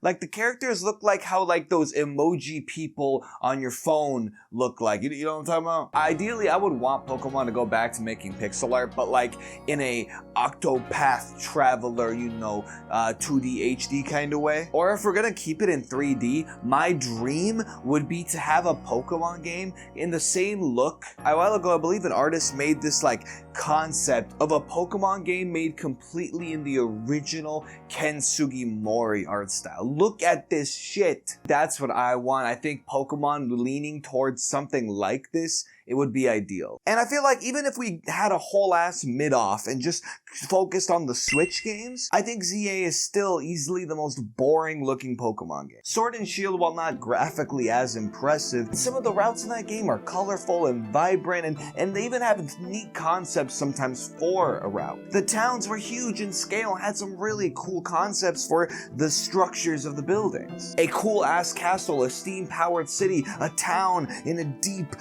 dark, mushroom ass forest. But here it's just these very monotone, plain, boring ass buildings on top of having flat repeated textures everywhere. I think another problem visually that comes with this city, unlike other games that take place in a whole region or world, there tended to be a variety in the biome. So you had a volcanic area, a coastal area, a bamboo forest. But here, it's just this.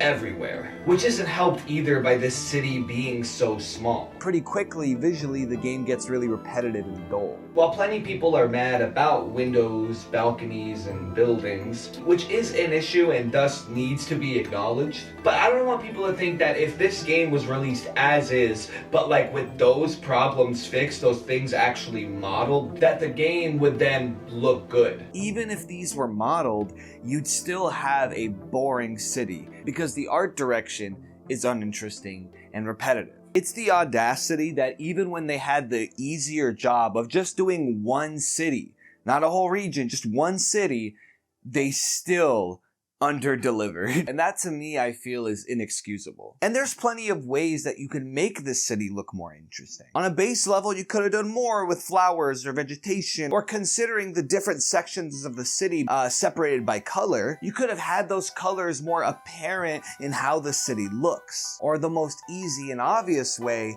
using the Pokemon. See, in this game, instead of having a world or like wild that you go out to actually catch the Pokemon in their habitat, the Pokemon are actually like migrating into the city, and because they haven't yet found a good way to have these Pokemon live in the city, the corporation or government is attempting to use these like gated wild zones kind of thing to kind of hold them into specific areas. You'll see them taking over residential areas, random streets, parks, and I'm just gonna be very upfront, I really hate this shit. No matter how much bigger these wild zones got, I never got the same magic of just catching a Pokemon in the wild in something like Arceus or any other Pokemon. While in these little cramped zones of maybe 6-7 Pokemon types at most, I kept having this constant feeling of like, man, this shit is depressing, which is the exact opposite feeling you want when capturing Pokemon. This is the whimsy part. And don't get me wrong, I do understand that story-wise, the Pokemon not exactly fitting in this environment, these wild zones, kind of feeling like a haphazard, last-minute Band-Aid solution is part of the story. The story of the game is also saying this isn't the right way for these Pokemon to be living. But one, using story to make sense of shitty game design is still shitty game design. Ironically, making uninteresting areas and then adding story to make sense of that is a Band-Aid solution. You could still have that story point of these wild zones are a Band-Aid solution and they aren't a great way to maintain the Pokemon, but still make the zones more interesting, have the Pokemon take over the zones in more unique ways. And the team showed this because one of the best ones is the Ice one, where hey, the Pokemon are actually making a vast difference in that little area and thus changing it to a new biome, thus making that the most interesting one. But for the majority, this just isn't the case. There's no reason why there's only like 2 wild zones that I'd say do a decent job of like showing Pokemon taking over an area in a cool way. More of this could have provided that variety that this city desperately needs. There is this ramp up kind of quality to them where the Pokemon steadily get more dangerous the more wild zones there are, thus reflecting the idea that they're having a hard time maintaining them. But while the Pokemon ramp up, the areas don't follow suit. The first one is this little abandoned street. There's like a bunch of overgrown grass, a vacant car. It really reminds me of like when COVID was happening and we were all inside and thus like the cities were empty and like literal animals were starting to walk in. Like I'm a huge lover of that like nature reclaiming kind of aesthetic. Like I love seeing greenery and vegetation taking over old buildings and cars and just human structures. But they never really go that hard with it in this game, despite this is like the majority of the aesthetic of these wild zones. Why not make it so the Pokemon have made it so the grass and greenery is like taking over literally everything? So much so that the whole ground has like this super tall grass that like you can't even see as you walk through. And then you can have a cool little dynamic where like the Pokemon are sneaking up on you because of that tall grass. Imagine instead of just ghosts being around a single tiny little graveyard or in one room of a building in like one quest, they took over an entire building or a mansion of some sort, which already is a lot cooler of a thing for ghost Pokemon to take over. But if we were gonna go even further, we could do cool content with that. You could do some cool spooky gameplay. You could have the ghost Pokemon like popping out of random paintings on some like Luigi's Mansion shit. Or maybe there's like a painting of a Gengar, and if you like look closely, you could actually see its eyes like following you as as you walk, and if you don't notice it, it'll attack you, but if you do notice it ahead of time, you could like throw a Pokeball. I'm just spitballing here. Instead of just quicksand, you could have a whole like sandstorm area that creates a big desert biome. You could have it that some water Pokemon have like made the water rise too much in one area and flooded it, and thus now it's become like a swamp or something. Maybe you could have it that a whole part of the city gets entranced by fog, so now you can't see as well, and that is a more interesting area to explore. There's a lot of charm that can be done with a one city environment, but these zones for the aesthetic and really the whole city just settles for the bare minimum. And please do notice that all those ideas I just gave for cooled wild zones are just things that we had in prior games. Mind you,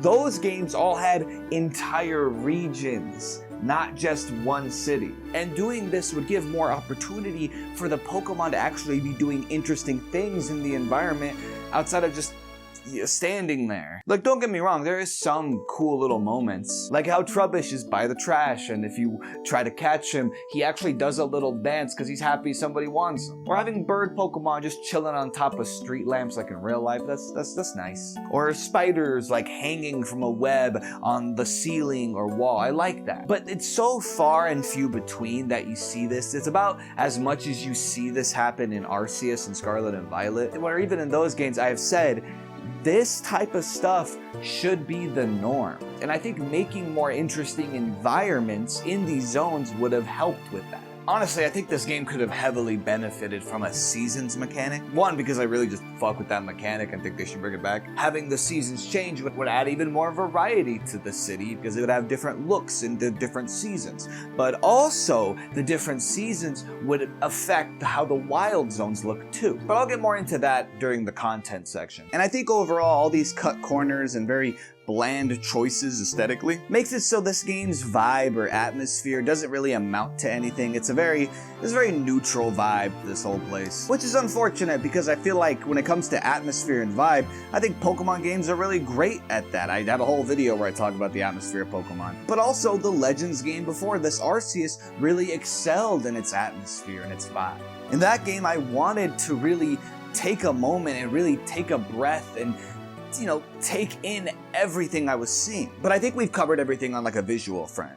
And while it is super important how your world looks and feels, I also think it's equally, if not more important, what's in that world.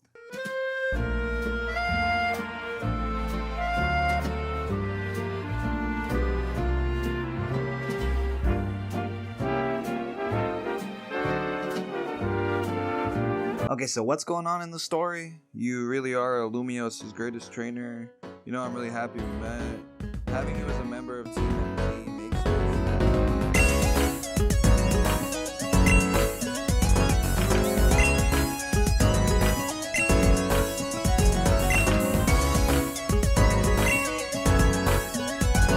Okay, so the first thing I gotta talk about when it comes to content in this game is buying fucking clothes. This is easily the most clothing options we've had in these games. No more of that Scarlet and Violet, you have to wear a uniform bullshit. And honestly, this was the main driving force of what made me want to keep playing and like getting money so that I could then waste all of it, just go fucking broke buying all the fucking clothes I could and make my character as cool as I can. And the clothing is no longer gendered, where before you had to buy only the clothes that your specific character's gender can buy. And usually picking the girl character was better because you'd have way more options. But now you can just wear whatever the fuck you want regardless of gender, which is really cool. They definitely cooked with the overall customization options in this game. And this helps a lot with the photo mode feature they added in too. Because now you can get a fit off and flick yourself the fuck up with your Pokemon. The dream has come true. My billionaires, thank you. What would I do without you? Like, look at this shot of me and my boy Go-Go, aka Yakul.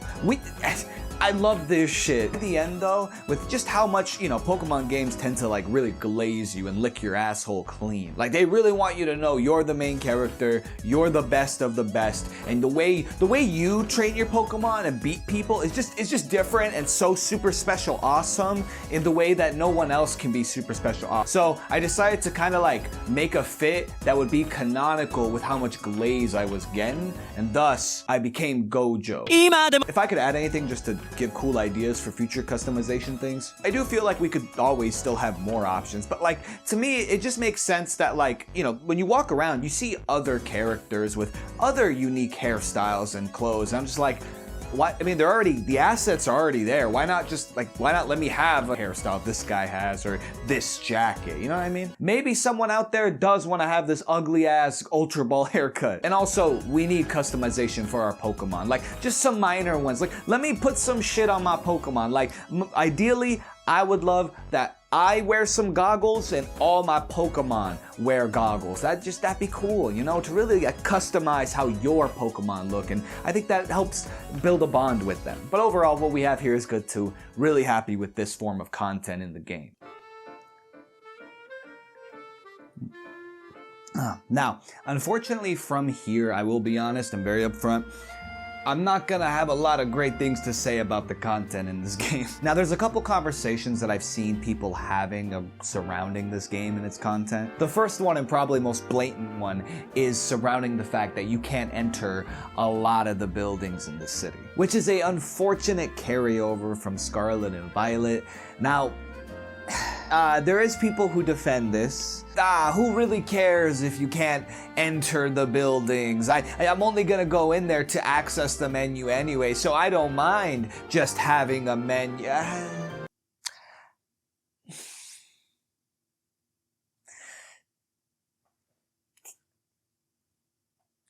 Sorry, let's get the obvious thing out of the way. Okay, first off, this is an obvious problem because going into buildings does a few things. One, it lets you feel like the world is real and it's not just a game in the way that just having a menu kind of makes me feel. Immersion, world building. Yeah, I don't know. I think it's nice to have an interior. I like how that feels.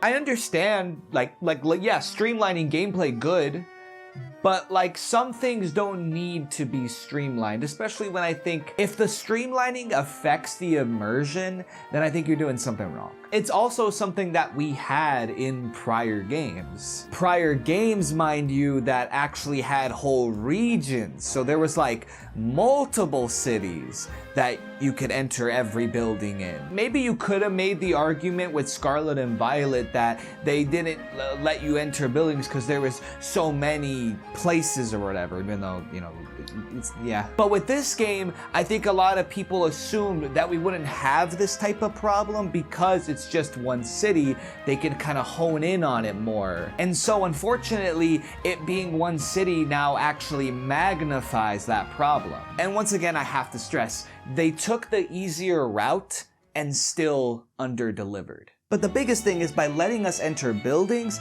it gives us more opportunities to engage with interesting content. There's not a lot of buildings you can enter in this game, but some of the ones that you can are pretty good, like the museum, for example. I really enjoyed coming here, checking out all the paintings, reading about them, and then going upstairs and getting the whole Legends Arceus references with the old outfits and the old Pokeballs, or the statues of Dialga and Palkia. Now imagine you could have more than just one or two buildings like this in this entire city. I might be blowing your mind. I feel like there's so many cool other ideas they could have done for other places we could have interacted with. If I'm spitballing, you maybe could have done an aquarium or something, and then maybe some water Pokemon are taken over. I don't know. And there's plenty of locations in X and Y that either aren't here anymore, or if they are, they're not an interior anymore. They're just a menu now. PR Studios isn't really an enterable place anymore. The Pokeball Boutique, the News Press, the Juice Shop. They could have used the Juice Shop as a way for you to like use up all your berries that you have in interesting ways. And there's so much stuff you could do with those locations. You could give them content. You can have lore you can get there. But more than anything, it gives you more places in the city, so thus the city feels more real, because real cities have a lot of places you can go inside. Or even with the like cafes and restaurants. Most of them you can't go inside, they're just menus. There's a few battle restaurants you can enter, they're kind of copy pasted, but hey, at least there's like 2 or 3. But one, let's say we could enter all the restaurants, enter all the cafes, and all of them had unique, different aesthetics and vibes to the inside. And that's where you might tell someone, oh, you should check out this cafe, it's my favorite. It has this kind of vibe to it. I don't know. Oh, have you checked out the alternative goth cafe? How about the cafe that's run by Pokemon only, mostly Sinnoh? Oh, I did the Goku cafe. Or like, okay, like a feature I really like is how on the outside of the cafe, you can like sit down with your Pokemon and I want to have a fucking tea with me fucking Pokemon. I can fucking drink the tea while I complain about the Americans in the schools that are fucking shooting zones. Oh wait, I'm supposed to be fucking French. I messed with that, but I would have really liked if you could also maybe do that on the inside too, which would again help if the insides were all different too. But again, you could also have content in the different cafes, side quests in those different cafes that have to do with like, there's just so much more opportunity when you have variety in the cities, you know what I mean? And this problem only gets worse and makes the game feel more underbaked when they have buildings like these, where like the aesthetic of the building is clearly more like done. Like it looks important, it seems important, it graphically and aesthetically looks better than anywhere else, so it feels like a place you should be able to enter, but you can't. I almost feel weird having to critique or explain why I have to critique this when like a lot of this just feels like the bare minimum, and they're not even doing that. But with that out of the way, let's go ahead and focus on the content that is here and the quality of it. Another conversation that I hear a lot is people being upset that one, this game takes place in one city, but also that city is very small. I think it's been timed that, yeah, you can like run pretty much from one end to the other in like less than 2 minutes or so. And the defense that I usually hear to that is that people would rather have a small city that is condensed and packed with content rather than like in Arceus where like, yeah, it was a big world, but it was fairly empty. Now I'm gonna say something that's gonna sound crazy. Why not both? Old El Paso.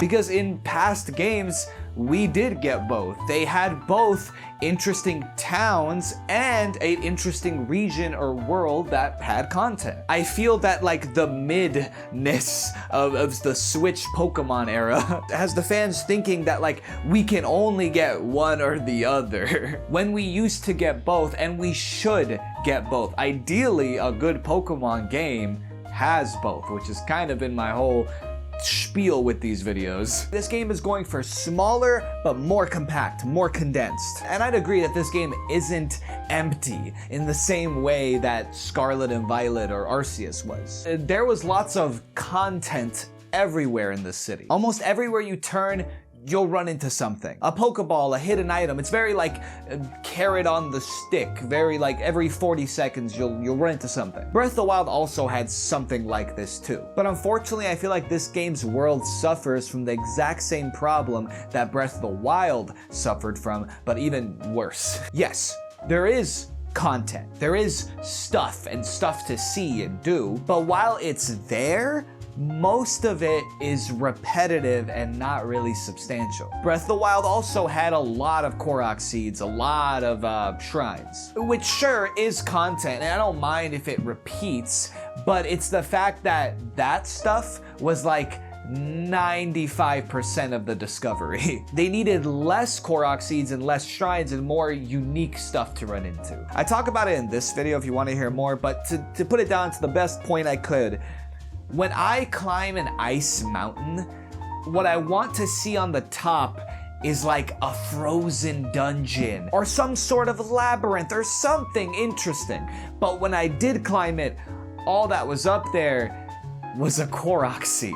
And in ZA, it's even worse. In ZA, you can find rocks that you can break. Granted, cool that they give you good rewards. You can get some Mega Stones, that's cool. But if this is one of the main factors of the things you see in the world, and this is even less interesting than Korok seeds, you know. Other than that, you have, let's be honest, really shitty parkour. And you get some decent rewards, but the content itself isn't fun. Like, these parkour sections aren't like at all difficult or interesting at all. The actual difficulty of these parkour sections is that you can't climb a 2-foot raise. And of course, probably the biggest thing you can do in this city is the side quests. And look, rocks and shitty parkour were never going to be that interesting, but that would have been okay if they were just supplementary content to like really great, well done side quests. Like, these side quests needed to be great,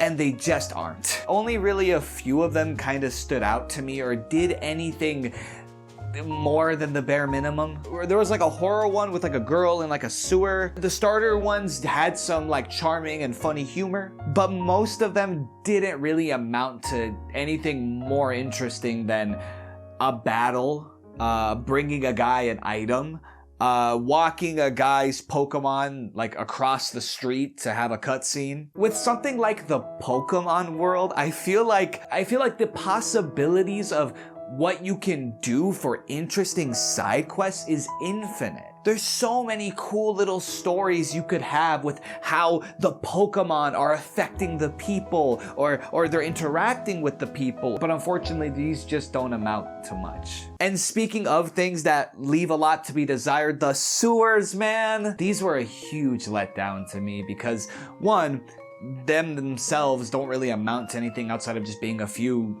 like hallways. Aesthetically, they're boring. Level design wise, they don't even come close to something like the caves or ruins that we had in prior games. Some of the older cave systems in Pokemon games had interesting level design, unique aesthetics, all kinds of stuff. These should have been the catacombs. This was something that a bunch of people were theorizing ahead of this game's release because we're in like Paris, France. It's like known for the catacombs. This game should have had an entire underground section again, which would have gave so much more to this one city kind of location. The lore, the content you could have had with that. You could have had trainers down there looking for rare Pokemon, archaeologists down there hunting for fossils. Maybe the catacombs are kind of hard to traverse and thus you find trainers stuck in there and you can help them out. Another thing this game could benefit from with content is what I talked about earlier with having more variety in the biomes of the wild zones. Not only will that give you more content because of the newer ways you can interact with Pokemon when there's different biomes, as I talked about earlier with the whole like haunted mansion thing, but also let's say we did have a season mechanic. Let's say during the summer, the ice wild zone, all the ice melts and becomes a big water area, and now maybe we could have like a Pokemon race, like the Pokemon Heroes movie kind of style, where we're like on like a thing, where we're like on a thing and we're using our water Pokemon to race with, you know what I mean? Fuck it, let's take it back to X and Y. Maybe we could have Mamoswine or Rhyhorn or Go-Goat races in some of these wild zones too. I'd say the most fun you could have in this game, content-wise, is at night. In a sense, these are kind of the stand-in for like the random trainer battles you would have in certain routes or forests or caves and such. I love just sneaking all my opponents and using specifically Water Shuriken with Greninja. There's a real adrenaline to it as I'm like racing the time because I'm trying to get as many points as I can, and so I'm trying to beat as many trainers as I can while also trying to do little card challenges so I can boost up my points. And I think all this is severely helped by the game's new battle system. This shit is so good, especially for these kinds of battles, where speed and efficiency is the name of the game. It feels very active, very engaged, very in the moment. While yes, you can pretty much get through the whole game just, you know, clicking the one that's not on cooldown. Oh, I'm battling an opponent, but oh no, he used Protect. Oh shit, what will I do? I'll use my other super effective move that's not on cooldown, you know what I mean? But I think the feel of it is ultimately what matters. I also like that they gave a lot more precedence for moves like Fire Spin, where they're kind of like these traps that you can set within the field, so now the positioning of your opponent and you matters more because there's a fucking raging spinning fire right there. I'd say if you're someone who really values specifically like trainer battles in these games, then I think you'll have a really great time with this game. I think this will be the best part of the game for you. I even had a pretty fun time with the mega battles. I mean,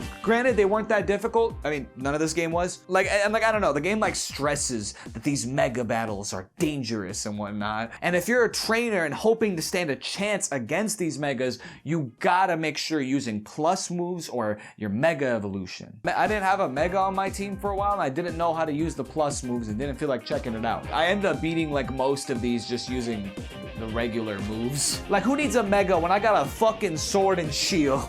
But regardless of difficulty, I still had fun with them. They weren't hard, but they were chaotic. There's so much shit going on, at least with the future ones, where like you have to like kind of, you know, keep attention and keep on your toes, or otherwise some wild shit will hit you. Outside of this, the rest of the content just leaves a lot to be desired. I feel like the ceiling of fun content that you can have with Pokemon is so high, but yet I feel like I leave this game with breaking rocks, shitty parkour, and meh side quests, and majority samey wild zones. Most of this to me just felt like I was doing busy work, dailies in like a mobile game or something. And look, it's not that there isn't things to like about this game. I mean, there's things I even like about this game. I think I'm always gonna have a fun time with Pokemon because I like the Pokemon formula. I like catching Mons. I like battling them. That's all good stuff. But the thing that I really love about these games, and honestly think is the most important thing that makes these games amazing, I continue to see decline and become less and less quality. To the point where we're at this game where there isn't even a region anymore. It's a city. And even that city couldn't be quality, couldn't be interesting in terms of world design. Lumiose doesn't feel like a living, breathing place in a world.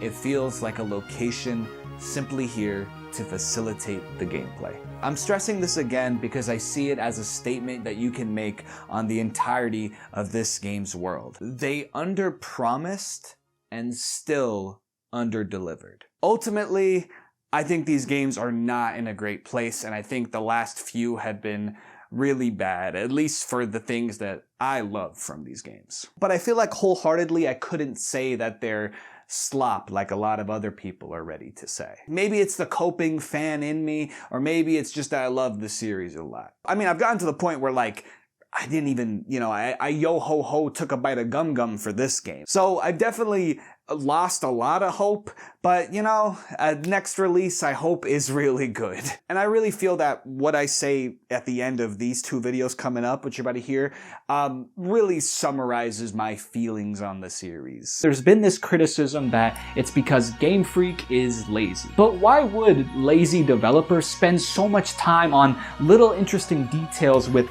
their Pokemon, for example? Why would they even make something as different as Arceus? Why do they keep trying to make this more grand open world? And honestly, getting closer to it every time. To me, that doesn't read as a lazy dev team. So why is it with each release it feels like Game Freak wants to make more ambitious games, but are cutting even more corners? Well, personally, I don't think it's because Game Freak is lazy.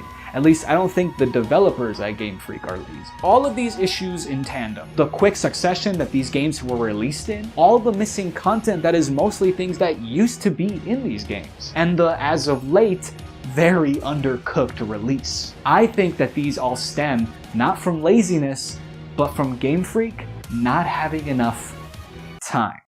less and less NPCs with interesting things to say, less and less buildings that you can actually enter, and less interesting designed caves are all, I think, more a sign of harsh deadlines. I think if Game Freak had the proper amount of time to make these games, I think those things would be fleshed out. Literally making it so when you enter a shop, there's no actual interior, it's just a straight up menu. That doesn't read to me as a design choice, but a design concession.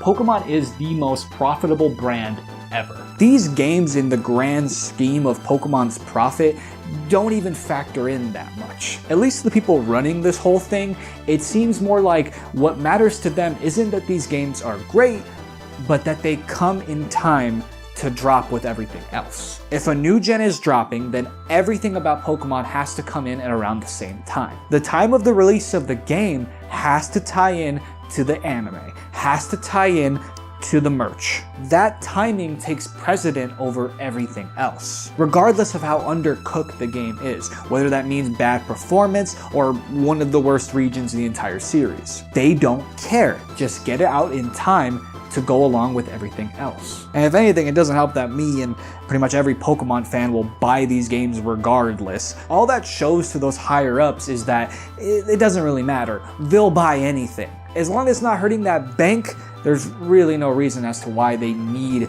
to make sure that these games are as great as they could be. It's clear to me that Game Freak isn't lazy.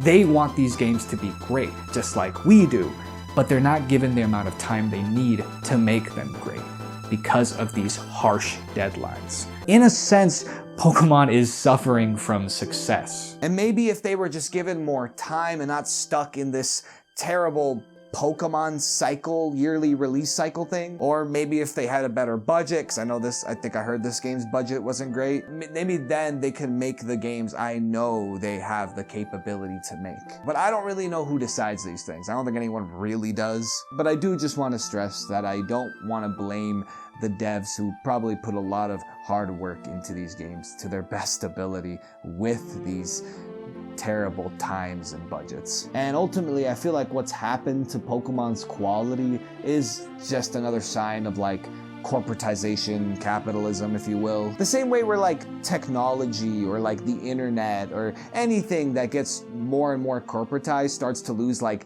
its charm. The more corporatized it gets, the more like everything just kind of gets streamlined until it just feels like it all just becomes a product instead of a, work of art. And I guess to end this trilogy of region design talking on not the most hopeful note, but if anything, maybe that's just a reflection of where we are at. To put simply, I hope that these devs can get more time so they can make the games that they love, so that I can get lost in their worlds and forget about time. Thank you so much for deciding to light your bonfire on this corner of the internet. If you like what you saw today, I would really appreciate it if you gave me a like and a subscribe. I'm working towards a goal of like 500,000 subscribers, so I'd really appreciate it. But the best way you can help outside of liking and subscribing is actually leaving comments. Even if you've seen these videos before, you're just here to like watch them all together again, dropping a comment does so much for helping me get through the algorithm, helping my channel grow, because there's not really a lot of reward for, putting in as much effort into my videos, especially with the green screen stuff as I do. And so actually leaving comments does help with that. I'd really appreciate it if it's not too much of your time. Or if you want to support me in the best way you can do that for as little as $3 on my Patreon. There's probably gonna be a link that pops up here or in my description, especially if you want to be like these people you see here. These are my highest tier patrons. Basically, at my highest tier, you get a pixel art character in any design that you choose, and then they will show up throughout the video and of course at the end of videos. So if you see these characters, you think like it'd be cool to like pop in my videos as one of them, you can do that at my highest tier on Patreon. Once again, if it's not up here, if it's not popping up, check the description, it'll be there. With all that being said, I want to wish you happy holidays from your favorite shitty internet roommate. And actually, we got a few new people, and I want to show off some of their characters. First up here, we got my boy Madigan. Now, he didn't really leave a description exactly. He just kind of like put these photos up and then just like basically said, this is the character I want. And I think it's really translated well. He looks really cool. I could totally see this being, once again, a main character for some type of like cool indie game. Next up, we got my boy Staith right here. And it looks like he asked for him, but in the Kenny Ackerman fit. And he wanted this specific pose of him like leaning on the wall, one hand on the holster, the other on the cigarette. Makes for a really cool ass character that's just chilling here. And I got my boy Korra right here who's also chilling, and I feel like them two together, that's a duo right there. Next up, we got Llama Robber, and this character is so fucking cool. So he asked for Huey, but in the Kingdom Hearts Sora fit, and he specifically asked in a purple color scheme, his favorite color. And this shit is fire. I really fuck with this shit. Look at this character. Last but not least, this one is fucking crazy. We got from Girth Brooks, who asked for Bunta Fujiwara from Initial D in the Toyota Mark II RHD. Yo, we have never had a character on this roster with like with a car. This shit. I hope this dude never leaves this tier, cause this is fucking sick. This is up there. This is like top 3 pixel art that's been done. Holy shit. Coolest shit. I fuck with it. And thank you so much for coming to this little pit stop on the corner of the internet. Peace.